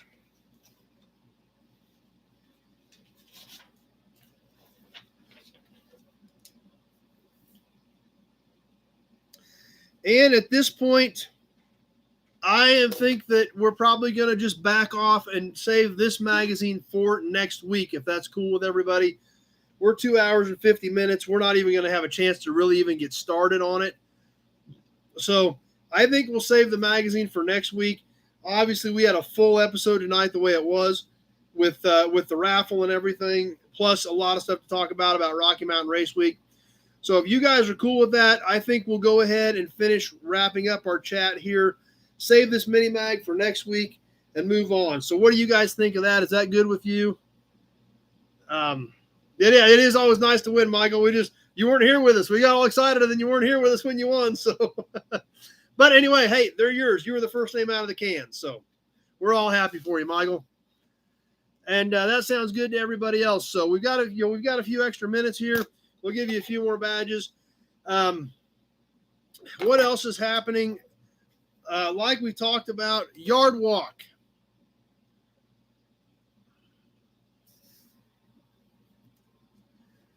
If I get a Beretta or an early 3rd gen F body, that's his Rocky Mountain Race Week car in 25. There you go, number 1. Yard walk on the 4th at 9 o'clock in the morning. Is that still good with everybody? And we will shoot for that. The raffle. We got off on the raffle. We need to decide when we're giving this next batch of stuff away. It looks like July 30th is a Sunday night. So we will say July 30th. because that is the closest Sunday till the end of the month. So we'll put July 30th down for the next giveaway. So be sure to get in on this stuff. Mecham Kissimmee Summer, Thursday, Friday, and Saturday. Yeah, we'll have to try to catch some of that. Jim is not going. He's got a Mercury show he's got to go to, so he won't be there. And we'll see if we can get that yard walk put together for Sunday morning. I will try to put a post up to make sure everybody remembers, including myself, and shoot for that on Tuesday, the 4th of July. And like I said, I may jump on Facebook 10 or 15 minutes prior to that, just so the Facebook guys know that we're going to get ready to go. And then we will plan on being on YouTube only at 9 o'clock on Tuesday morning for a yard walk. Let's see. And other than that, I'm going to try to get the rest of, I think I've got 3 more Rocky Mountain Race Week videos that I will try to get up tomorrow. And then we will be, somewhat back on a normal schedule. Remember, I've got a bunch of cool Pioneer Village videos. I've still got Auburn Court Duesenberg Company videos. I've still got videos from my buddy's yard. I've got 10 or 15 cars here we haven't done videos on yet. So we've got a lot of cool stuff coming. And I hope you guys are going to be around and hanging out and having fun and enjoying the ride. We'll give you another Hudson badge. And with that, I think we'll go ahead and get ready to wind this thing down. I know I'm still super tired. I'm still not completely caught up from last week. And I'm definitely looking forward to a good night's sleep tonight. I've got to get going first thing in the morning. I've obviously got stuff that sold last week that has to get packaged and get it out of here. I think I'm in pretty good shape on addresses with the exception of Highlander. I still need an address from Highlander. That's about the only thing I think I'm waiting on address-wise. So, like I said, I got Mark's check, so I'll get that out. I'll get this stuff sorted out. I got the ones flip-flop from Mark and Johnny Z, and we'll try to make this all work. Yeah, and I got mauled by Gray Kitty, who's sitting over there sleeping right now because she doesn't care. What book am I reading? I'm actually between books right now. I just finished, what was it called? Chasing the Demon. I just finished a book called Chasing the Demon, was the last one I finished shortly before Rocky Mountain Race Week. Very interesting book, actually. If you guys care real quick, I'll give you the synopsis of it, called Chasing the Demon. And it is actually about flight and aircraft shortly after, actually started in World War II, finished up after World War II, the demon being the speed of sound.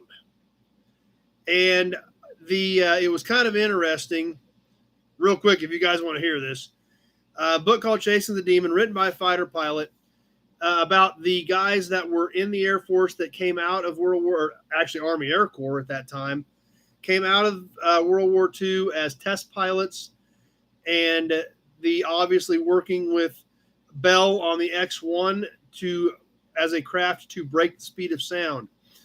And it's kind of crazy to think about, but even back in 1947, this book really got into how political things got, because I believe North American had one of the first jet trainers they were testing, and there is some fairly serious debate that jet broke the speed of sound in a dive prior to Chuck Yeager dropping Glamorous Glennis off the bottom of a B-29 and firing those rockets and officially breaking the speed of sound. Very interesting book. A little bit of a challenge to read. Like I said, it was written by a fighter pilot. So it can, if you don't pay attention, it can get above your head a little bit. Not bad, but a little bit. But a very interesting book. And it was a pretty big deal as to how they could not have a quote-unquote test pilot who was working for North American Aviation break the speed of sound and not the government, after the government had literally sunk, millions and millions of dollars into that project to try to break the speed of sound. So it was kind of weird. I mean, to actually hear about the politics that were even in play back then. But the way this book reads, The speed of sound was technically Chuck Yeager did it, but it did actually happen about a week before that with a test pilot in a North American aviation jet, and that the Bell X-1 was actually after that. So that is up to debate. However, there was a hotshot test pilot out in that jet about a week before who was pouring the coals to that jet. And a lot of people out in that area of California heard a big boom that was unaccounted for while he was out pouring the coals to that jet in a dive. So, but a cool book, Chasing the Demon. It was a good read, and it was worth reading. So if you guys care, that's what I just finished. And I just finished another book that a guy that I know here wrote. We call him Beetle. He was a Vietnam vet. He put a small book together about his experiences in Vietnam, and he got torn up bad. Like his jaw was broken 32 or 36 places. Basically, when they found him, they just picked up his guts, threw him back inside, threw him on a litter, and shipped him out. So it was bad. So I just read his small book as well. We may try to get Beetle on here one time too. We'll see if we can get Beetle to come on and share some of his stuff. LaSalle was the second brand to was the cheaper brand of Cadillac in that window. Yeah, I knew that. So yeah, it was a good book. Or just fly to Kansas, buy a third gen, throw some elbow grease, wrenches, and a few parts, and roll with it. Yep, there you go. Not a bad plan either. So I've talked to Beetle about maybe getting on with us, but very interesting story about his experiences in Vietnam and about what those guys went through as well. So that was a small book, 20 or 30 pages. You're absolutely right. They're welcome to this. And I've known Beetle for a long time. He was actually, his best friend is the guy that I bought the yard from. Don Newkirk, the guy that I bought my facility from, him and Beetle are like best friends. And Don was in Vietnam as well, but Beetle got tore up bad. His jaw was broke. 32 or 36 places is where his jaw was broke.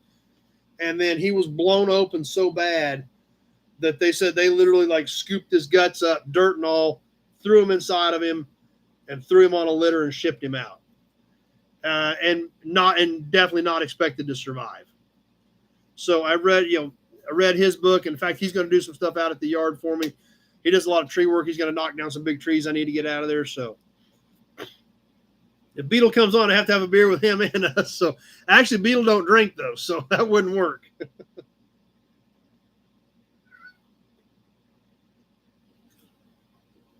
But anyway, I'm going to get into a new book too, so we'll have something else to talk about. I don't know what I'm reading next, but I need to do it. But they call him Beetle because they called him Beetle. They just reminded him of Beetle Bailey. That's where he got his nickname. So, but if you're interested, I can bring my copy of his book for next week, and we can, if any of you guys are interested, we can absolutely get some and get them in your boxes with your stuff. So, but with that, I guess it's about time to wrap this thing up. Are you done, dum-dums? We got another cat in here now wandered in. But that'll catch us for tonight. Appreciate you guys stopping by. I will try to get the rest of the Rocky Mountain Race Week videos up tomorrow. We've got Pioneer Village to talk about next week for sure. I doubt I have any of the Pioneer Villages videos ready for this week. That's right. Freedom is not free. And when you hear what some of these guys went through and you think about what Beetle went through just in himself, that one chunk of shrapnel is that they took out of somewhere like right in his chest in here. That one chunk of shrapnel was bigger than this Auburn badge. This is 2 5/8 by 1 7/8 inches, and it's bigger than this, and it's about this thick. And he's still got the shrapnel. It probably don't weigh a pound, but I bet it weighs 12, 14 ounces. And it's bigger than this, and he's got it. I held it. And they took that out of him. Not like laying on the ground beside him, not like laying on his hand. They took it out of like his chest belly area after he got hit. So pretty amazing what those guys went through. So anyway, that being said, we'll talk to Beetle some more. We'll see if I can get him to stop by sometime. And if nothing else, maybe we'll just do some content with him. and see what he says. But yeah, pretty interesting story. So I just finished his book as well. So thanks for bringing that up. I appreciate you asking about what I've been reading, and that so I can share some of that with you guys as well. So anyway, I guess with that, we'll go ahead and wind down. Appreciate you guys being here. I'm glad that you guys are part of this group. You guys are what make it. Like I tell you every week, me sitting here talking to webcams is not very entertaining. Your guys' feedback is what makes this a show. Your guys' participation in the auctions, the raffles, the comments, and sharing your knowledge is what makes this a show. You know, we don't have a lot of you guys on Facebook anymore, but a lot of you guys do still get on Facebook. We've got an awesome crowd on YouTube. We've built an awesome community. Let your friends know that we're going to be on Tuesday morning. And when we get ready to do it, be sure to throw a share out there. Tell your friends, send it out, throw it, even if you share it onto Facebook or whatever. Let everybody know that we are on and going so we get a good crowd on there. Some of those yard walks, we get an awesome crowd on. Some of them we have 20 people on, and they're get kind of boring. So if we can get some of your friends on, it will, it'll make it a better yard walk. So I appreciate all the kind comments that we always wrap up with, both on Facebook and YouTube. You guys throw a lot of kind comments my way, but it isn't me, it's you guys. So I appreciate that. I hope everybody has a good 4th. Remember why we're celebrating the 4th, just like the comment from Dan that freedom isn't free. When you hear the stories that guys like Beetle went through, who there is no way in the world that guy should be here today, but he's here. And let's keep all that in mind on the 4th, and everybody be safe. I hope everybody has a good week. We'll definitely get some comments up or some content up. We will probably skip Toy Tuesday since it will be that evening of the 4th. We'll go ahead and do the yard walk, but we will probably skip Toy Tuesday because by Tuesday evening, I'm sure most of us are going to be busy, either having a barbecue somewhere or having a supper or getting ready to shoot some fireworks off. So we'll probably plan on skipping Toy Tuesday this week, back that off to the following week, and just go with the normal schedule of videos other than tomorrow, because I'm going to try to get all the rest of the Rocky Mountain Race Week stuff up tomorrow if I finish getting the one built that I need to build.